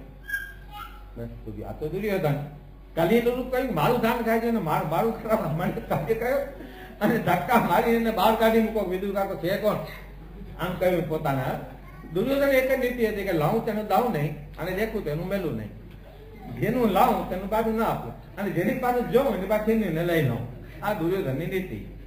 વિદુરજીને ધક્કો મારીને દુર્યોધન કાઢી મૂકવાની વાત કરે છે. વિદુરજી કહે છે કે દુર્યોધન મને ધક્કો મારીને કાઢી મૂકવાની જરૂર નથી. મને મહારાજે પૂછ્યું તો મહામંત્રી તરીકે મારી ફરજ છે કે મહારાજને સાચી સલાહ આપવી અને મેં મહારાજને સાચી સલાહ આપી છે. અને તને જરૂર નથી કે તું મને ધક્કા મારીને કાઢી મૂક. હું પોતે આ બધું ત્યાગ કરી દઉં છું અને બધો જ ત્યાગ કર્યો. બધા તલવાર ને જે હતું મહામંત્રી તરીકે ઉપવસ્ત્ર હોય બધું જ મૂકી દીધું અને ચાલ્યા ગયા. પોતાના હોદાનું નહીં, ઘર બાર રાજ્ય બધું છોડીને ચાલ્યા ગયા અને તીર્થાટન કરવા નીકળી આવવાના હતા. તે પહેલાને ખબર પડી, શાસ્ત્રોમાં એમ કહ્યું છે કે આવ નહીં આદર નહીં નયનન નહીં સને, કે આવ નહીં આદર નહીં નયનન નહીં સને, તુલસી વહા મત જાયો ચાહે કંચન બરસે મેં. તુલસીદાસજી કહે છે કે જ્યાં આવ ન હોય, જ્યાં આદર ન હોય, ત્યાં સોનાનો વરસાદ વરસતો હોય ને તો અહીંયા જવું નહીં કોઈ દિવસે. એક અંતે તો એ નડે જ, આપણે નુકસાન કરે. પણ વિદુરજી જતા જતા સમાચાર મળ્યા કે કૃષ્ણ ભગવાન વાસુદેવ કૃષ્ણ વિષ્ટિ કરવા આવી રહ્યા છે. કે તેના દર્શનની લાલચ થઈ, એના દર્શનનો એને થોડો લોભ થયો કે ભગવાનના દર્શન કરી અને પછી જાઉં. એટલે રોકાઈ ગયા. ભગવાન આવ્યા એટલે દુર્યોધન સભા, એની પહેલા સભા ભરી અને પોતાના મામુ શકુની કર્ણ જે મળતી હતા દુશાસન બધાને બોલાવ્યા અને બધા ભેગા કર્યા. અને જયારે વાસુદેવ આવે વિષ્ટિ કરવા તો વાસુદેવ સાથે તો કોણ હોય, 2-4 જણા હશે. એને પકડીને બંદીવાન બનાવી સીધા બંદીખાને નાખી દેવાના. મામો શકુની હતો એ ઉભો થયો કે ભાણિયા આ ધંધો ન કરાય. કોઈ દિવસ તને ખબર નથી કે વાસુદેવ કોણ છે? એને તું સ્વાગત કરાય. આપણે એનું ઘણું કામ છે આગળ. આ જો તું કરીશ તો તું પસ્તાઈશ. મારી સલાહ નહીં માનતો અત્યારે. એનું તું સ્વાગત કરવા જાતું, એનું સામયું કર, એનું સ્વાગત કર. આપણે એનું ઘણું કામ છે. આપણે તો એને આપણા પ્રશ્ન કરી લેવાના છે. આ દુર્યોધન એની સલાહ પછી તો માને છે અને સ્વાગતની તૈયારી કરે છે. ઘરથી કામ લેવામાં મોટું સામયિક કર્યું. ભગવાન આવ્યા, મોટું સામયિક કર્યું. રથ લઈને સામે ગયો. ભગવાને એને કહ્યું, દુર્યોધને પોતાના રથમાં લીધા. ભગવાને કહ્યું કે દુર્યોધન, દૂતના આવા સન્માન ના હોય. શાસ્ત્રોએ દૂતની બધી રીતિ રિવાજ બતાવે છે કે દૂતના કેવા સન્માન કરાય. ત્યારે કહે છે કે મહારાજ, હે વાસુદેવ, તમે અમારે મન તમે દૂત નથી, અમારે મન તમે દ્વારકા દૂત છો. દ્વારિકાના રાજા મહારાજા છો, મહારાજા ધીરાજ છો. અને અમારી આ રીતિ છે કે અમારી નીતિ પ્રમાણે અમે તમારું સ્વાગત કર્યું છે દ્વારિકાના મહારાજા ધીરાજ તરીકે. પણ ભગવાન તો પોતાના ભક્તની શોધે રાખે છે કે મારો ભક્ત ક્યાં છે. અને ભગવાનની નજર વિદુરજી અને સુલભાજી અને પત્ની ઉભા છે એના પડે છે. આંખથી આંખ મળે છે. ભગવાનથી આંખ મળે એટલે શું? ડોંગરી બાપજી કથા કરતા ને બહુ કહેતા કે આ નજર ના આપો કોઈ. સાથે સાથે ડોંગરી બાપજી ના આપતા ને તમે બહુ અનુભવ છે. 11 દિવસ એની સાથે ને સાથે રહ્યો છું. આ રીતે એ કથા કરતા હતા ને આ હું બેઠો હતો એની સામે મુખ્ય યજમાન તરીકે કોકની કૃપાથી મારા ઉપર. અને મને જો આ કાંઈક હું કરી શકતો હું તો મને ડોંગરી બાપજીને મારા પર કૃપા ઉતરી છે કે એમનો મને સ્પર્શ થયો છે. પડે એમનો સ્પર્શ થાય મને એનો. 11 દિવસ દરરોજ આવે. 251 પોથી, બધી પોથી ઉપર ચાંદલા કરે અને 2 રૂપિયાની નોટ મૂકે. હું સાથે હું લઈને 5 કટલું એ ચાંદલો કરે અને હું એમના હાથમાં 2 રૂપિયાની નોટ આપું એટલે એનો સ્પર્શ થાય. પડે મને ડોંગરી બાપજીનો સ્પર્શ થાય. કોને ખબર છે કયા ધર્મના મારા પુણ્યનો ઉદય થયો છે કે હું અત્યારે અહીં બેઠો છું અને અહીં બેસીને આપની સમસ્યા બોલી રહ્યો છું. તો ટોળાની વચ્ચે નજર પડી અને નજર મળી, આંખથી આંખ મળી અને તૃપ્તિ થઈ અંતર્ગતમાં. તો ભગવાને મને દૃષ્ટિ આપી. પરિણામ તો બધા જાણતા હતા, ભગવાન જાણતા હતા કે આ દુર્યોધન તો દુષ્બુદ્ધિ છે અને એના પિતા એનાથી વધારે દુષ્બુદ્ધિ છે. મામો શકુની જે માનશે તો નહીં, વિષ્ટિ નિષ્ફળ ગઈ. ભગવાન જવા તૈયાર છે. આ સભામાં જ ઉઠ્યા એટલે દુર્યોધનને કહ્યું કે વાસુદેવ, મેં 56 ભોગ તમારા માટે આ તૈયાર કરાવ્યા છે અને તમે મારે તે જમવા પધારો ભોજન કરવા. એટલે ભગવાન ના પાડે છે કે 2 જગ્યાએ જમાય. એક તો જો મિત્ર તું હો તો તારે તે જમવા આવું, તું મારો મિત્ર નથી. બીજું મારા જો પ્રાણ સંકટમાં હોય તો હું જમવા આવું. મારા પ્રાણ અત્યારે સંકટમાં નથી. તો એના પ્રાણ કોણ સંકટ? ભગવાનના પ્રાણને કોણ સંકટમાં મૂકી શકે કે મારા પ્રાણ સંકટમાં નથી અને તું મારો મિત્ર નથી, માટે હું તારી ઘરે નહીં આવું. અહીંયાથી નીકળી અને સીધા ગયા વિદુરજીને ત્યાં. વિદુરજી ત્યાં પહોંચ્યા. પતિ પત્ની બંને બેઠા છે, ભક્તિમાં લીન છે. અને ભગવાનને દર્શન કર્યા છે, ભગવાને નજર આપી છે અને ભગવાનની મૂર્તિ અંદર હૈયામાં ઉતારી છે, હૃદયમાં ઉતારી છે ભગવાનની મૂર્તિ, અને બસ મૂર્તિમાં લીન થઈને બેઠા છે. એટલું જ માગે છે, હે નાથ તમારી મૂર્તિ વિના મારા નાથ બીજું મને આપશો ન. તમારી મૂર્તિ વિના મારા નાથ રે, બીજું મને આપશો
ભગવાનની મૂર્તિ અંદર જો પધરાવી દીધી હોય પછી બીજું શું માગે?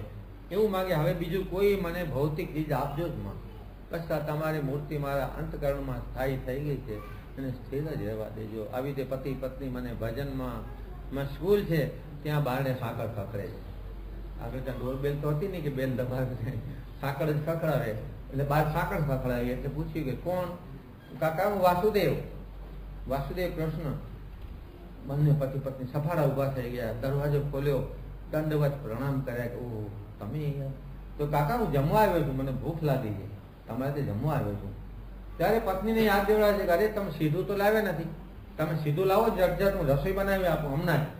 અરે વિદુરજી કે ભજનમાં હતા, ભક્તિમાં ભીંજાણા હતા, ભૂલી જ ગયા હતા, તરત જ જાય છે સીધું લેવા. અને અહીંયા સુલભાજી પાસે ભગવાન બેસે છે. વિદુરજી કે સીધું લેવા, પેલો પસારી ના પાડી, ગ્રોસરી વાળાએ કઈ દુર્યોધને ના પાડી દે, બધી જગ્યાએ ના પાડે. આજે કાકાને એક અનાજનું દાણું ના આપવું જોઈએ વિદુર કાકાને. કાકો છે કોણ? પાછા આવ્યા, બિચારા નિરાશ થઈ ગયા. દરવાજામાં આવે છે, જોઈ છે તો સુલભાજી ઘરમાં કેળા પડ્યા હતા, તો ભગવાનને કેળું ખવડાવે છે. કેળું આમ છોડ ખોલે, કેળું નાખી દે, છાલ ખવડાવે, એટલે ભગવાન છાલ ખાય.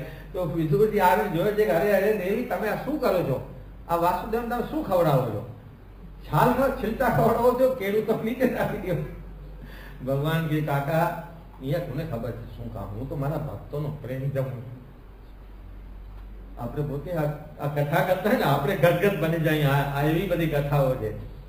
હું તો મારા બધા ભક્તોનો પ્રેમ જમું છું. કે વિદુરજી નિરાશ થઈને આવે છે. ભગવાન મનમાં વિચાર કરે છે મારે ક્યાં દુર્યોધનનું દાન ખાવું હતું? એ દુર્યોધનનું દાન ખાવું તો 56 ભોગ ખાવા જાત ને, મારે ક્યાં દુર્યોધનનું અનાજ તો ખાવું નતું. એટલે તો તમારા આ આંગણાની ભાજી ખાવા આવ્યો છું. તો આંગણામાં ભાજી ઉભી છે ને, આ ભાજીનું શાક તમે શાક બનાવો. દુર્યોધન એટલે કહ્યું ને કે દુર્યોધન કો મેવા ત્યાગ્યો, શાક વિદુર ગળ ખાઈ, સબસે ઊંચી પ્રેમ સગાઈ. બધાથી ઊંચી એવી પ્રેમ સગાઈ. ભોજન પછી ભગવાને કહ્યું કે કાકા આગળ બહુ સમય હવે ખરાબ આવી રહ્યો છે, અતિશય કપરો કાળ આવે છે, માટે તમે બધું છોડીને તીર્થાટને ચાલે જાઓ. અહીંયા હવે રહેવા જેવું નથી. અહીંયા રહેશો તો હવે ઘોર સંગ્રામ આગળ આવી રહ્યો છે અને ઘણું બધું અકલ્યાણ થવાનું છે. આ સૃષ્ટિનો સમજો ને કે નાશ થવા જેવું થવાનું છે, માટે તમે અહીંથી નીકળી જાઓ. આમ કઈ બધું છોડી અને તીર્થોમાં જઈ જે પૂછ્યું મહારાજ પરીક્ષિતે સુખદેવજીને કે શા માટે ચાલ્યા ગયા, એનો જવાબ આ મળ્યો કે આટલા માટે કરીને વિદુરજી સુલભાજી સાથે પત્ની સાથે બધી સમૃદ્ધિ છોડી કઈ ન લીધું અને તીર્થાટન કરવા નીકળી ગયા. આમ તીર્થાટનમાં તો કેટલાય વર્ષોના વણાવાઈ ગયા. આગળ જમાના તો એવું હતું ને કે આપણે ચાલી તીર્થાટન કરવા જાય એટલે ચાલીને જાય. એટલે હવે તો કેટલો ટાઈમ લાગે એમ કરતા કરતા યમુના કિનારે પહોંચ્યા. ઘણા વર્ષો પછી વિદુર પહોંચ્યા યમુના કિનારે. યમુનામાં જઈને સ્નાન આદિથી પરવાર્યા, સ્નાન કર્યું અને ત્યાં અંતરંગ મિત્ર ઉદ્ધવ આવીને મળ્યા. યમુનાને કિનારે બે મિત્રો મળ્યા, એકબીજાને કુશળ ખબર પૂછ્યા. કેટલા ટાઈમે બે મિત્રો મળે ને કેટલો આનંદ થાય, હર્ષાસુ આવી જાય, આંખમાં હર્ષના આંસુ આવી જાય. એટલા પ્રેમથી મળ્યા અને બધું પૂછે છે, સમાચાર પૂછે છે કે ઉદ્ધવ મને કહો કે દ્વારિકામાં બધા કેમ છે? વાસુદેવ કૃષ્ણ કેમ છે? દાઉજી મહારાજ કેમ છે? પ્રદ્યુમનજી કેમ છે? શામજી કેમ છે? એક એક ના પોતાના પ્રશ્નો પૂછે છે અને ઉદ્ધવ રડી પડે છે. ચોધાર આંસુ રડતા કહે છે કે હે વિદુર, તમે જેના નામ લઈને સમાચાર પૂછ્યા એમાંથી કોઈ અત્યારે આ પૃથ્વી પર જીવંત નથી. બધા ભગવાન બ્રાહ્મણોના શાપનું નિમિત્ત બનાવી અને પ્રભાત ક્ષેત્રમાં લઈ ગયા અને યાદવા ખડી કરી અને બધા સ્વધામ સિધાવી ગયા. બ્રાહ્મણોનો શાપ લાગેલો યાદવોને, મસ્તી કરી બ્રાહ્મણની. હવે પાછી શું વાત કરું, પાછા શાપની વાત કરવા જાઉં તો વળી એની અંદર ઉતરી જાઉં. એટલે બ્રાહ્મણે શાપ આપ્યો હતો યાદવોને કે બ્રાહ્મણ સ્નાન કરતા હતા ઋષિ, એટલે યાદવ બાટું ના ખાતા, બધા તોફાન મસ્તી કરતા હતા. યાદવો છકી ગયેલા હતા, કારણ કે યાદવો ભગવાન કૃષ્ણ હતા એટલે યાદવો છકી ગયેલા હતા. એટલે શામને ભગવાનના દીકરાને, કૃષ્ણ ભગવાનના દીકરા શામને સ્ત્રી વેશ પહેરાવ્યો. અહીંયા તગાર બાંધ્યું પેલું હોય ને લોખંડનું એક, અને કીધું સ્ત્રી વેશ પહેરાવ્યો. અને બ્રાહ્મણે પૂછ્યું કે મહારાજ કઈ જાણો છો કે નહીં વિદ્યા, અને શું આના પ્રસૂતિમાં શું આવશે, પુત્ર કે પુત્રી? અને કેટલી વાક્ય મસ્તી કરતા હતા. બ્રાહ્મણ બિચારા ઋષિ બોલતા નહોતા, પણ હવે એને ગુસ્સો ચડ્યો કે આને જે અવતરશે ને એ તમારા આખા કુળનો નાશ કરશે, અને એ અવતરશે. પછી તો બહુ શરમાણા, બહુ મૂંઝાણા, હવે શું કરું, બધા ચાલ્યા ગયા. પછી બીજે દિવસે આવી કિનારે આવીને બાકડિયાને ઘસવા લાગ્યા, ઘસી ઘસી ઘસી ઘસી ઘસી અને લોઢાની રેતી કરી નાખી, બધી રેતી કરી નાખી. અને એ બધું જે લોઢાનો પાવડર નીકળ્યો ને એ બધો પ્રભાત ક્ષેત્રના કિનારે બધો ફેલાઈ ગયો. એમાંથી જરા નામનું ઘાસ ઉગ્યું. એ ઘાસનું નામ પણ જરા છે, તીર જેવું હોય. અને છેલ્લું એક છોતરું લીધું ને છોતરું ફેંકી દીધું. પછી એ છોતરું એક માછલી ગળી ગઈ અને જરા નામના પારડીના હાથમાં એ માછલી આવી. અને એ જે માછલી જરાએ લીધી, એ માછલીના પેટમાં જે છોતરું નીકળ્યું એ પોતાના બાણ ઉપર ચડાવ્યું અને એ કૃષ્ણ ભગવાનના પગમાં અંગૂઠામાં બાણ માર્યું. આ બ્રાહ્મણનો શ્રાપ લાગ્યો કે આમાંથી જે નીકળશે ને એનાથી તમારો આખો કુળનો નાશ થશે. આ બ્રાહ્મણ શ્રાપને નિમિત્ત બનાવી અને પ્રભુ યદુવંશનું વિનાશ કરી અને પોતે તો સ્વધામ સુધાવી ગયા. એ ઉદ્ધવ ભગવાનના ગુણોને યાદ કરી અને બંને મિત્રો ધોધાર આંસુએ રડે છે. પ્રભુએ જતા જતા મને પાદુકા આપી અને ઉપદેશ કર્યો. વિદુરજી કહે છે કે ઉદ્ધવ તમે કેટલા ભાગ્યશાળી, હું કેટલો અભાગી કે અંતકાળે પ્રભુનો જયારે અંતકાળ આવ્યો ત્યારે દૂર રહી ગયો. હું શું કરું, કેવી રીતે દૂર રહ્યો, ખૂબ રડે છે. ઉદ્ધવ એમને શાંતિ આપે છે. કહે છે કે ઉદ્ધવ જો તમે પાત્ર સમજતા હો તો એક જ્ઞાનનો લાભ મને ના આપો કે ભગવાને શું કહ્યું અંત ઘડીએ.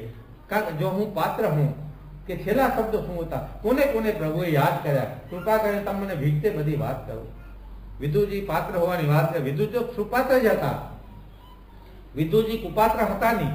શાસ્ત્રોમાં કહ્યું છે કે દાન પણ સુપાત્રે અપાય, કુપાત્ર દાન પણ ના અપાય. કોઈ દી કુપાત્રને દાન આપીએ ને તો કદાચ આપણે એનું બીજું કઈ ખરાબ ફળ ન મળે, સારું ફળ તો મળે જ નહીં. સુપાત્રે જ દાન અપાય. એના માટે પાછા આપણે ગંગા સતીને યાદ કરીએ. સૌરાષ્ટ્રના ગંગા સતી જે ભજન લખ્યા છે એમાં ગંગા સતી ગાયું છે. આમાં કુપાત્ર ની આગળ વસ્તુ નવાવીએ પાનબાઈ, સમજીને રહેવું ચૂપજી. કુપાત્ર ની આગળ વસ્તુ નવાવીએ પાનબાઈ, સમજીને રહેવું ચૂપજી. મરને ઝગલો કરે રે મોટો, ભલે હોય મોટો ભૂપજી. કુપાત્ર ની આગળ વસ્તુ નવાવીએ પાનબાઈ, સમજીને રહેવું ચૂપજી. કુપાત્ર ની આગળ વસ્તુ, કુપાત્ર ને વાત પણ ન કરાય. તમે ખાનગી કોઈ અંગત વાત કુપાત્ર ને કરો ને તો એ કુપાત્ર વાત ને તમારી ફેલાવી દે. એટલે કુપાત્ર ની આગળ વસ્તુ નવાવીએ પાનબાઈ. ગંગા સતી જે ભજનો લખી ગયા છે ને પેલા બી વાત એના ઉપર વિદ્વાનો પીએચડી કરી રહ્યા છે. શું હશે ગામડાની રાજકોટની બાજુના ગામના હતા, નાના ગામડા, સાવ ગામડાના અભણ, ભણેલા નહીં કાંઈ. એને પાનબાઈને પોતાની દીકરાની વહુને ઉદ્દેશીને બધા ભજનો લખાય છે. વીજળીને ચમકારે મોતી પરોવીએ પાનબાઈ. આ વીજળીનો ચમકારો એટલે આ જે અવસર મળે, આવો અવસર મળે એમાં મોતી પરોવી લેવાના છે. પછી અવસર તો મળે કે ના મળે. તો વિદુજી તો સુપાત્ર હતા, એનાથી વધારે સુપાત્ર બીજા કોણ હોય? ભગવાન ઉદ્ધવજીને કહી ગયા છે કે તમે વિદુને કહેજો કે મૈત્રેય ઋષિના આશ્રમમાં જાય અને ત્યાં જઈ અને બોધ ગ્રહણ કરે.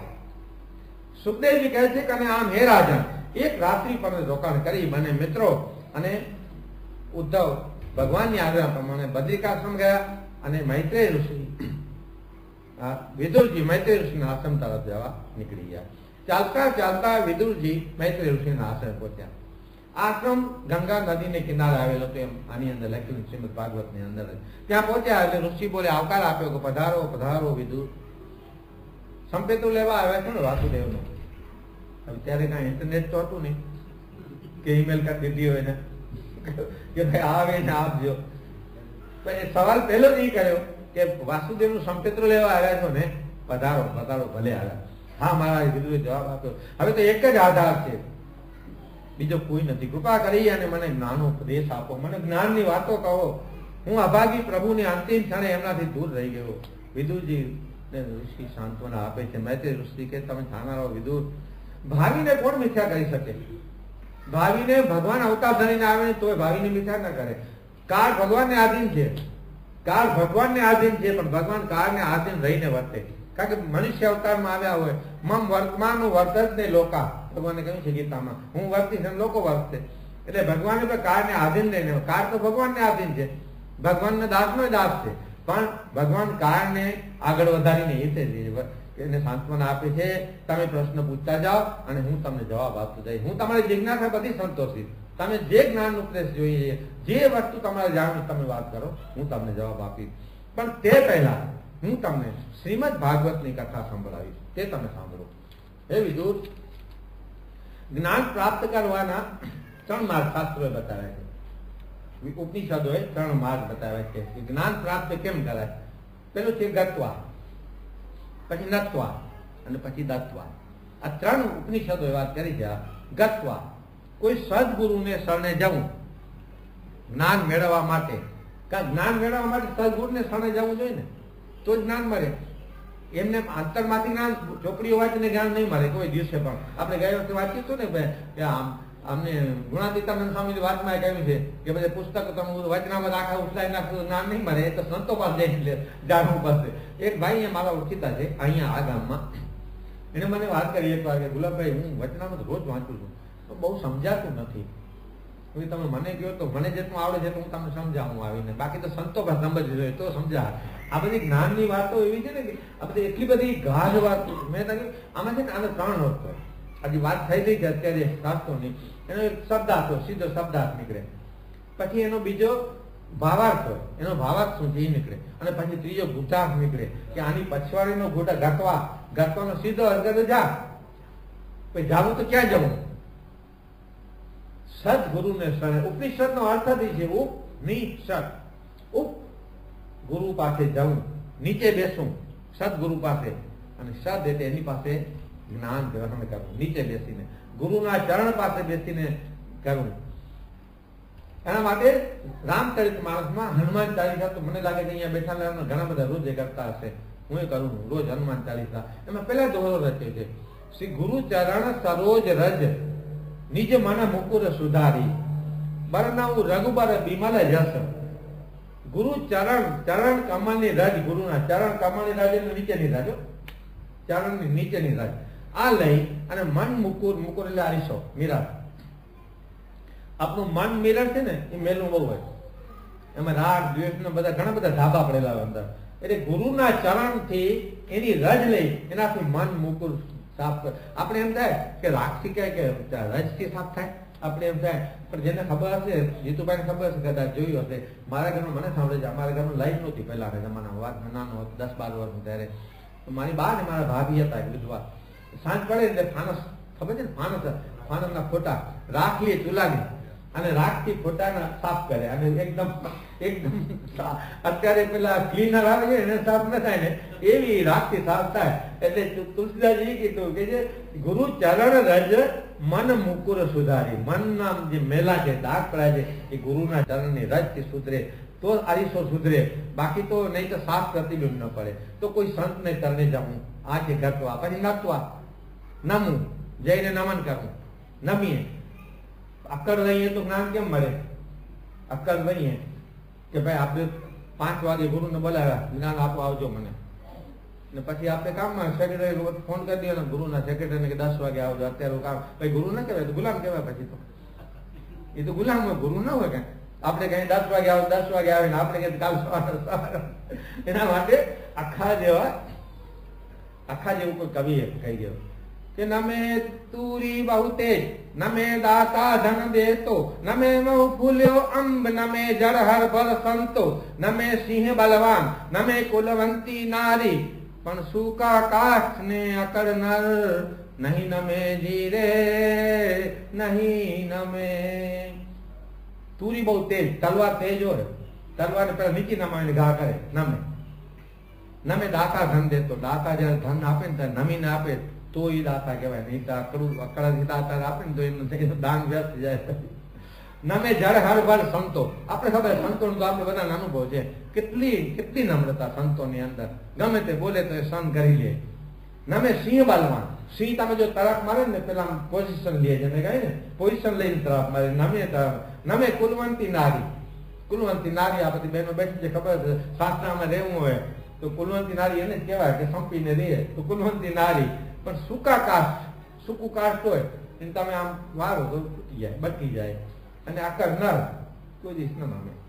એટલે જ કહ્યું છે કે નમે તે સૌને ગમે. જે નમે ને એ સૌને ગમે.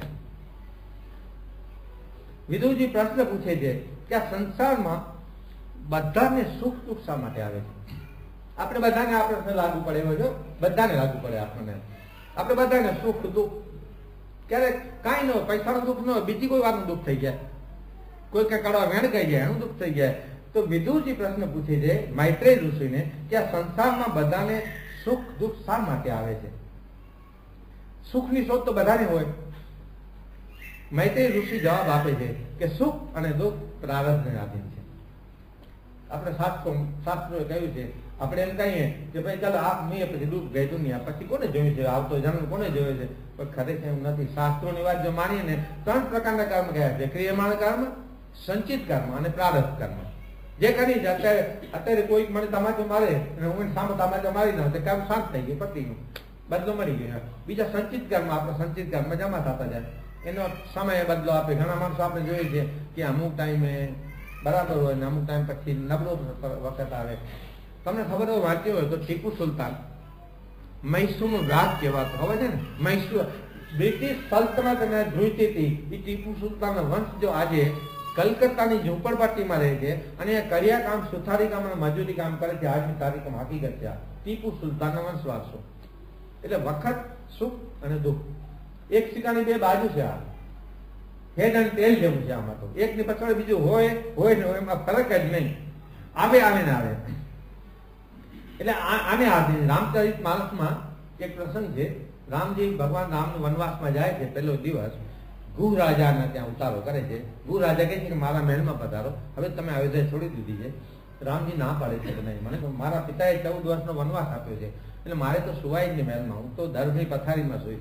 દર્ભની પથારી કરીને સુએ છે રામ ને સીતા. લક્ષ્મણ તો જાગ્યા છે, આપણે ખબર છે. તો લક્ષ્મણ અને ગુહ રાજા દૂર ગંગા નદીને કિનારે બેસે છે. તો ગુહ રાજા કહે છે કે કૈકેયી મહારાણીના કડવા વચન બોલે થોડા, કે કૈકેયી કેવી માતા કહેવાય કે આવા ભગવાન રામને આવો વનવાસ આપ્યો, આટલા દુઃખી કરી નાખ્યા, આટલું આમ કર્યું, કેમ કર્યું. ત્યારે લક્ષ્મણજી કહે છે કે ગુહ રાજા તમારી ભૂલ થાય છે. ગુહ મહારાજ એવું નથી. સંસારમાં કોઈ કોઈને સુખ નથી આપી શકતું, કોઈ કોઈને દુઃખ નથી આપી શકતું. રામાયણમાં ચોપાઈ મૂકી છે, કો ના કાઉ કો સુખ દુઃખ કરી દાતા, નિજ પુત કર્મ સબહુ ભ્રાતા.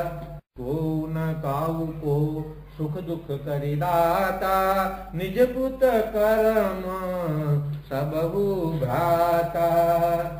કોઈ કોઈને સુખી નથી કરી શકતું, કોઈ કોઈને દુઃખી નથી કરી શકતું. આ સંસારમાં બધા પોતપોતાના પ્રારબ્ધ. ભગવાન રામને કોઈ એવા કર્મ ન હોય કાંઈ, પણ ભગવાન તો મનુષ્ય લીલા કરી રહ્યા હતા. તો મનુષ્ય લીલામાં હતા માટે એને એના પ્રારબ્ધ અનુસાર આ જે પોતે ભોગવ્યા, પોતે હાથે કરીને લીધા.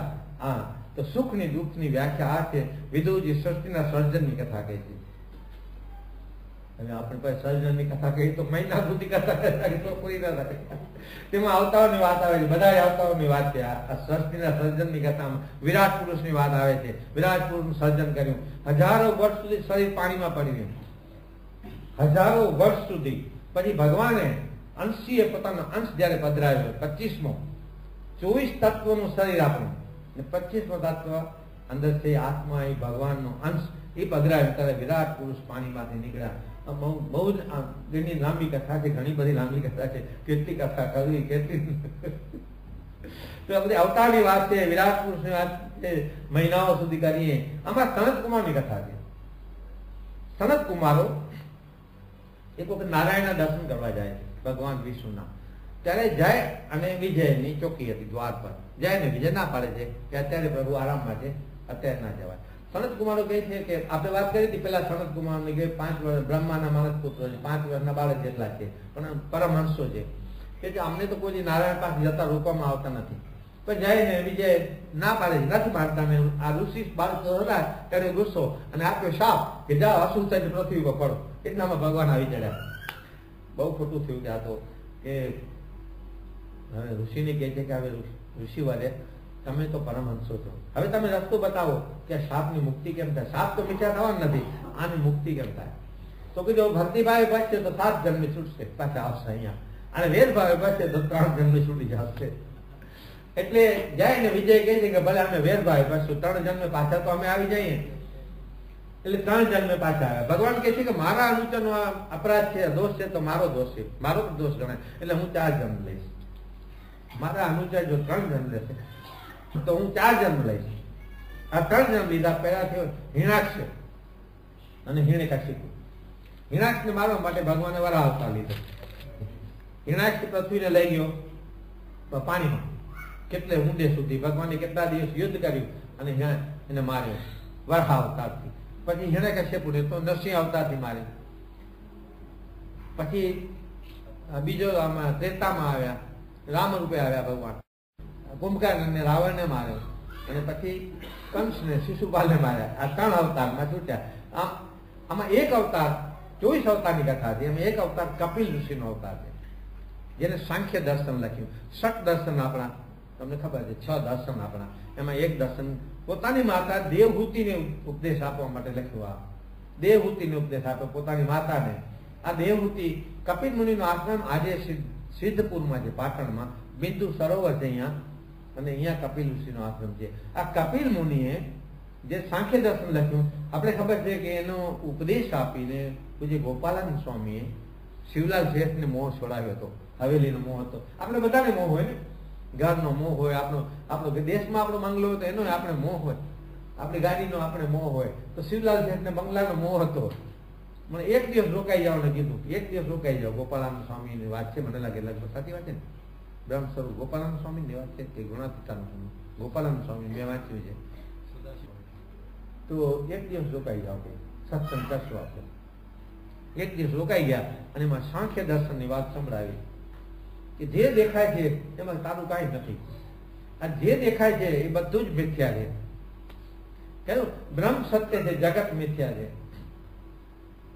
માટે આ બધો વાત એને ગળે ઉતરી અને પછી બીજે દી સમાચાર આપ્યા કે હવેલી બળી ગઈ. હવેલી બળી ગઈ તો શિવલાલ શેઠને કાંઈ ન થયું. બળી ગઈ તો બળી ગઈ, મારી ક્યાં હતી? આ તો ભગવાનની હતી ને ભગવાને પાછી લઈ લીધી, કઈ વાંધો નહીં. તો આવી રીતે વિદુ જે મૈત્રેય ઋષિ ઉપદેશ આપે છે કે હે વિદુ, હરિ તો અનંત છે અને હરિકથા તો એનાથી અનંતા છે, એનો તો કોઈ પાર ન પામી શકે. એક વખત એવું બન્યું કે દ્વારિકામાં ભગવાન કૃષ્ણનો ચહેરો તમે કોઈ દી ઉદાસ નહીં જોયો. એના આપણે આટલા પિક્ચર નહીં. ભગવાન સદાય હસતા હોય, રમતા હોય. આચાર્ય રજનીશે અત્યારે ભગવાન રજનીશ સ્વાય એને કહ્યું છે કે આ એવો ભગવાન પૃથ્વીના પટ ઉપર થયો છે કે સદાય હસતો, સદાય ગાતો, સદાય નાચતો, બંસી બજાવતો હોય, ગોપીઓ સાથે નાચે ગયા. છલિયા પર છાસ કે રસખાને ગાયો કે છલિયા પર છાસ કે નાચ નચાયો, કે છલિયા પર માખણ છાસ પીવડાવવા માટે ભગવાનને નાચ નચાવ્યો ગોપીઓએ, એ પણ નાચે. એવો ભગવાન એક વખત ઉદાસ થઈ ગયા અને ઉદ્ધવ આવી જરા. ઉદ્ધવને કહે છે કે ઉદ્ધવ મોર બ્રિજ વિસરત નહીં, ઉદ્ધવ મોર બ્રિજ વિસરત નહીં. હે ઉદ્ધવ, મને બ્રજ વિસરતું નથી, મને બ્રજની યાદ બહુ આવે છે. બચપણની યાદ આપણે બધાને સમજો, બચપણની યાદ જલ્દી છૂટે નહીં. બચપણની યાદ આવે ને આવે. ભગવાન રવેશમાં ચાલ્યા ગયા. રવેશમાં ગયા અને પાછળ ઉદ્ધવ ગયા. ભગવાનની આંખો જરા ભીની હતી. એટલે કે હું નથી રડતો, મને આ બ્રજની ગોપાંગનાઓ રડાવે છે. આ બ્રજની ગોપાંગનાઓ જે મને પ્રેમ આપ્યો છે એ મને રડાવે છે. જે માતા જશોદાનો જે પ્રેમ હતો, જે નંદ બાબાનો પ્રેમ હતો, હું એને ભૂલી નથી શકતો. કોઈ વાતે મને ભૂલાતું નથી. આના માટે એક રાજકોટના જજ મેજિસ્ટ્રેટ સાહેબ એને એક કાવ્ય રચ્યું છે. મેજિસ્ટ્રેટ રાજકોટમાં એને લખ્યું છે કે નંદ બાવા અને માતા જશોદાજી સાંભળે. ભગવાનને યાદ આવે છે નંદ બાવા અને માતા જશોદાજી.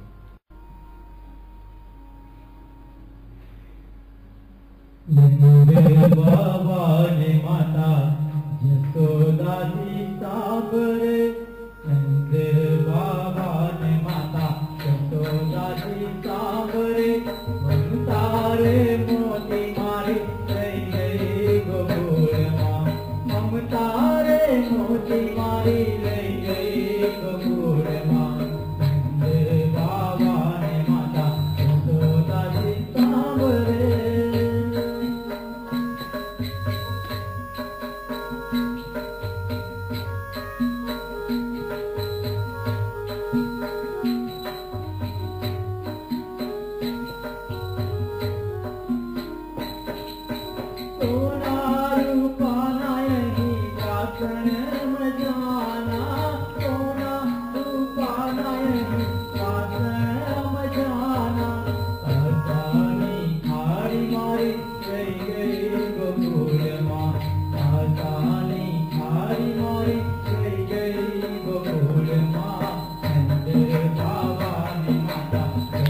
દાસી સાંભળે મમતા રે મોટી મારી થઈ ગઈ બકુળમાં મમતા રે મોટી મારી થઈ ગઈ બકુળમાં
મૈત્રેય ઋષિ વિદુરને નારદજીએ કહેલું પુરંજનનું આખ્યાન હવે સંભળાવે છે. પુરંજન પોતાનામાં મસ્ત છે. પરમાત્મા અવિજ્ઞાત લીલા કરે છે. જ્યાં સુધી માણસ બુદ્ધિથી વિચાર કરે ત્યાં સુધી પરમાત્માને પામવા બહુ કઠિન છે.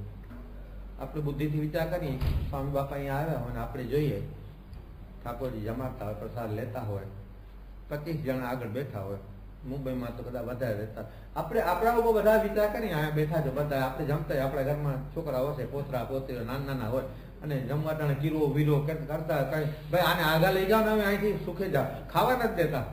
આપણે હાથ આવે કે નહીં કે સુખે ખાવા નથી દેતા. આપણે એમ થાય કે સ્વામી જો કે સુખે ખાવાનો કોઈ ટાઈમ જ નહીં કોઈ દિવસે.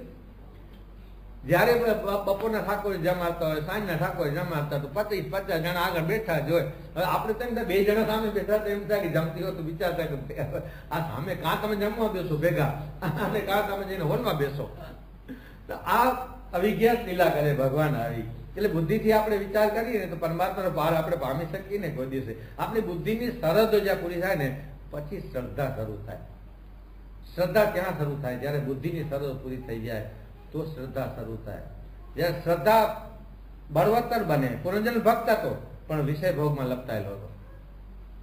એને એના સિવાય બીજું કઈ સૂચતું જ નતું. જે પણ માણસો ભોગ રાગમાં જોડાયેલા હોય ને એને હવે ભગવાન તો પછી બચશું, ઘરપણમાં ગોવિંદ ગાશું પછી. હવે નહીં તો ઘરપણ શું ગોવિંદ ગાઈશું?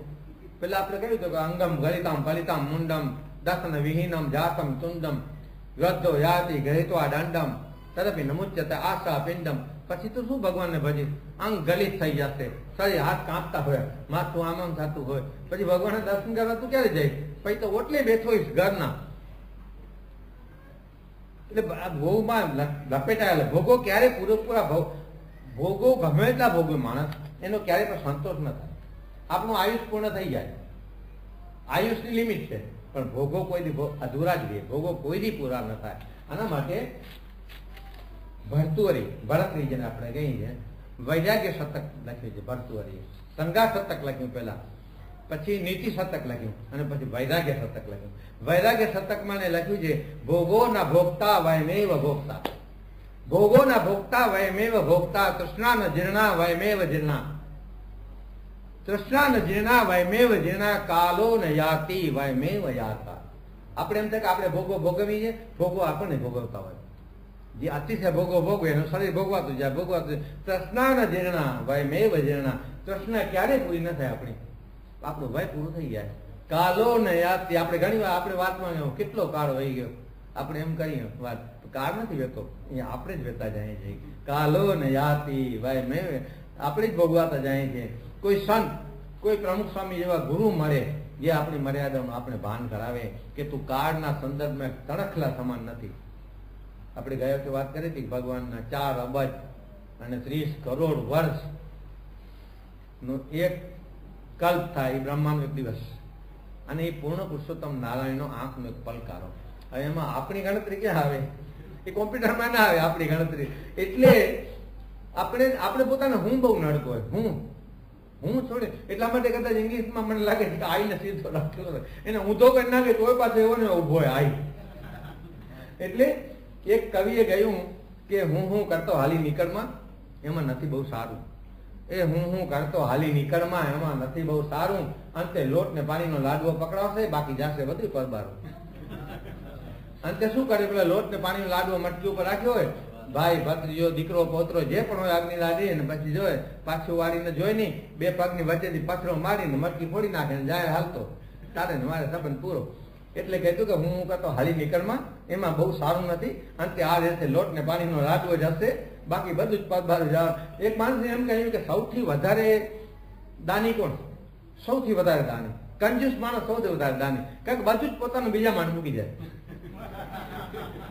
બધું જ પોતાનું બીજા માટે મૂકી જાય, એ દાની બધું. એટલે જયારે આ હું જાય તો જ હરી આવે. જયારે હું ન જાય. એક વખતે સારંગપુરમાં સંતોની સભા મળેલી હતી, પ્રકાશમાં વાંચેલું છે, મેં બધાએ વાંચ્યું પણ હશે. એમાંથી લગભગ મને લાગે છે કે બ્રહ્મવિહારી સ્વામી હતા. પ્રશ્ન પૂછ્યો કે બાપા તમે કહો છો કે આ બધા શાસ્ત્રી મહારાજના સંકલ્પ હતા, યોગીજી મહારાજના સંકલ્પ હતા કે અક્ષરધામ દિલ્હીમાં બનશે, આ બનશે. પણ હવે તમે એક વાત કરો કે ન્યુયોર્કમાં, ન્યૂ જર્સીમાં અક્ષરધામ બની રહી, તો તમારો સંકલ્પ ખરો કે નહીં? તો કે જરા પણ નહીં. સ્વામી આમ એક ક્ષણની પણ ટાઈમ લીધા કીધું કે જરા પણ નહીં. યોગીજી મહારાજ શું કીધું હતું કે પરદેશોમાં સત્સંગ વધશે, પરદેશોમાં મંદિરો બંધાશે. મોટા પુરુષ એમ તો ના કે આ જગ્યાએ આ ઠેકાણે મંદિર બનશે, આ જગ્યાએ. મોટા પુરુષ તો સંક્ષેપમાં કહેતા હોય, એ આપણે સમજી જવાનું છે. એટલે આ બધું જ યોગીજી મહારાજનો સંકલ્પ છે, શાસ્ત્રી મહારાજનો સંકલ્પ છે. આ તો એમને કહ્યું હતું સત્સંગ વધશે, આમાં બધું જ આવી જાય. આપણે તો એમ સમજવાનું કે જે પણ થાય છે તેના કરતા શ્રીજી મહારાજ પોતે છે, અને આ શાસ્ત્રી મહારાજ અને યોગીજી મહારાજના આશીર્વાદ છે આપણા ઉપર, ગુરુઓની કૃપા છે, એટલે કરી શકીએ. બાકીની તો આપણે શું કરી શકીએ? આવી જયારે શ્રદ્ધા હોય પોતાના ગુરુમાં, આવી શ્રદ્ધા હોય ત્યારે આ બધું થાય. અને આવી જયારે શ્રદ્ધા હોય, આવી ગુરુ પ્રત્યે ભક્તિ હોય, એના કીર્તન રચાય. પછી આપણા કીર્તન ના ગવાય, આવા કીર્તન હમણાં ગવાય કીર્તન. કે આવી વ્યક્તિ હોય તો એમ કહેવાય કે નારાયણ સ્વરૂપ નામે એક ફરિશ્તો ઘૂમે આજે, એ કીર્તન રચાય. સહજાનંદ સાધુ જોને કેવો રંગ લાવે. આપણે કીર્તન રાખ્યું તો પછી સમયને અભાવે બધું ગાળી નાખવું પડે છે. તો આવી ભક્તિ હોય તો કીર્તન રચાય. પુનંજન ભગવાન પ્રત્યે પછી ભક્તિ વાળો થયો, પછી ભગવાન પ્રત્યે એને ભક્તિ જાગી પુનંજનને, અને સમર્પણની ભાવના હોય તો પછી ગુણ ગવાય અને કીર્તન રચાય. પુનંજન ભગવાન પ્રત્યે ભક્તિ વાળો થયો, અને અંતે વિષય વાસનામાં છુટકારો મેળવી અને ભગવાનને પામ્યો. તેની કથા કરી. મૈત્રેય ઋષિ કહે છે, હે વિદુર, આપણે બધા ઈશ્વરના અંશ છીએ. ઈશ્વરથી છૂટા પડીને આપણે આવ્યા છીએ અને ભવાટમાં ભમે રાખીએ છીએ. ચક્કર ચક્કર ચક્કર ચક્કર આવીએ છીએ, જઈએ છીએ, આવીએ છીએ, જઈએ છીએ, ખબર નહીં કેટલા જન્મ. મહારાજે કહ્યું છે વચનામૃતમાં કે જેટલું સમુદ્રમાં પાણી છે એટલું તું માતાનું દૂધ ધાવ્યો છો. એટલે કેટલા જન્મ થયા છે આપણે, કયા કયા જન્મમાં ગયા છું આપણે, કઈ યોનિમાં ગયા છું એ ખબર નથી. એના માટે આપણે પોતાની જાતને પ્રશ્ન પૂછીએ કે હું કોણ છું, હું ક્યાંથી આવ્યો. એના માટે શંકરાચાર્ય સ્તોત્રમાં બહુ લખ્યું સરસ. કસ્ત્વં કોહમ કુતાયાત કામે જનની કોમે તાત. કસ્ત્વં કોહમ કુતાયાત કામે જનની કોમે તાત. ઇતિ પરિભાવે સર્વં સારમ વિશ્વં ત્યક્ત્વા સ્વપ્ન વિચારમ. ભજ ગોવિંદમ ભજ ગોવિંદમ ગોવિંદ ભજ મૂઢમતે. પ્રાપ્ત સન્નિહિતે મરણે નહીં નહીં રક્ષતિ ડુક્રમ કરણે. ભજ ગોવિંદમ ભજ ગોવિંદમ. કસ્ત્વમ હું કોણ છું, કોહમ હું કોણ, ક્યાંથી આવ્યો, કુતાયાત હું ક્યાંથી આવ્યો, કામે જનની મારી માતા કોણ, કોમે તાત મારા પિતા કોણ. ઇતિ પરિભાવે સર્વ સારમ. આ બધાનો સાર એમ છે કે સ્વપ્ન, આ સ્વપ્ન વિચાર છે. એકવાર જનક મહારાજને સ્વપ્ન આવ્યું. મહારાજ જનક તો વિદેહી કહેવાતા હતા. મહારાજ જનકને સ્વપ્ન આવ્યું કે સ્વપ્નમાં એ બધું ચાલ્યું ગયું, કઈ રસ્તાના રસ્તા રજડતા થઈ ગયા, સાવ કઈ ન રહ્યું પાસે. ત્યારે રડવા લાગ્યા ખૂબ ઊંઘમાં. તો પત્ની બાજુમાં સૂતા હતા, એને જગાડ્યા કે મહારાજ મહારાજ જાગો, શું થયું તમને? એમને શું કહે માકડ મચ્છર કાઢી ગઈ, જંતુ કાઢી ગઈ, શું થયું તમને? જાગી ગયા ને કહ્યું દેવી મને આવું સ્વપ્ન આવ્યું. તો કે તો સપનું કહેવાય, એમાં શું હતું? એ તો સ્વપ્ન આવે ને જાય. પણ મહારાજને સંતોષ નથી. બીજે દિવસ સભા બોલાવી, સંત બધાને બોલાવ્યા, મોટા મોટા વક્તાઓ ને ઋષિ મુનિઓ, અને કહ્યું કે મને આવું સપનું શા માટે આવે, મને શા માટે આ સપનું આવે? એવું થાય ને કે ભાઈ મને આવું સપનું કેમ આવે? ઋષિ મુનિ કહ્યું મહારાજ તો સપનું હતું. સત્ય અત્યારે એ છે કે તમે અત્યારે જે બેઠા છો અહીંયા મહારાજ તરીકે, એ સત્ય. એમાં અષ્ટાવક્ર બેઠા હતા, એ કઈ ન બોલ્યા. એટલે મહારાજે જોઈને જનક મહારાજે અષ્ટાવક્ર સામે જઈને પૂછ્યું, કહાર પુત્ર, એના પિતાનું નામ કહાર હતું.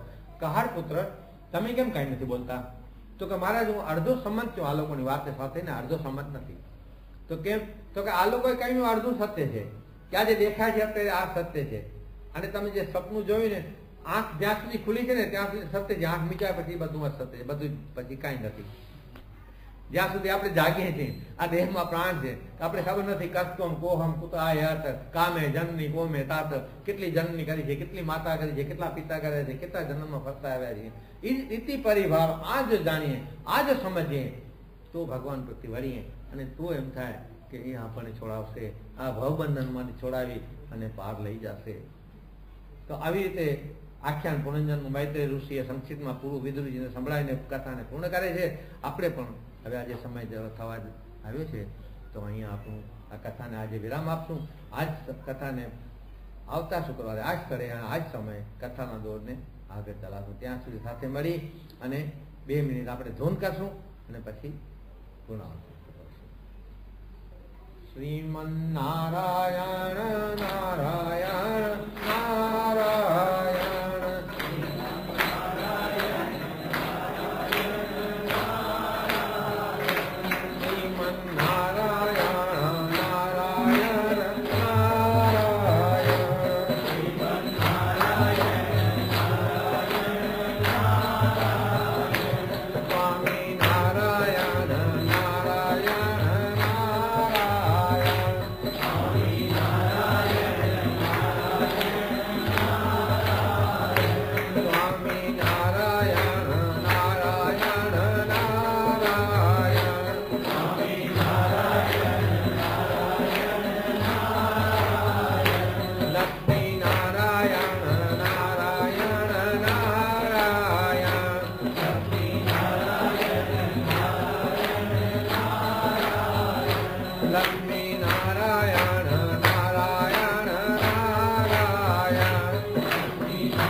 सर्वत्र सुखिनः सन्तु सर्वे सन्तु निरामयाः सर्वे भद्राणि पश्यन्तु मा कश्चित् दुःखमाप्नुयात् असतो मा सद्गमय तमसो मा ज्योतिर्गमय मृत्योर्मामृतं गमय ॐ शान्तिः शान्तिः शान्तिः। श्री स्वामीनारायण भगवान की जय। अक्षर पुरुषोत्तम महाराजनी जय। राधा कृष्ण देवनी जय। गुणातीतानंद स्वामी महाराजनी जय। भगत जी महाराजनी जय। शास्त्री जी महाराजनी जय। योगी जी महाराजनी जय। प्रगट ब्रह्म स्वरूप गुरु हरि प्रमुख स्वामी महाराजनी जय।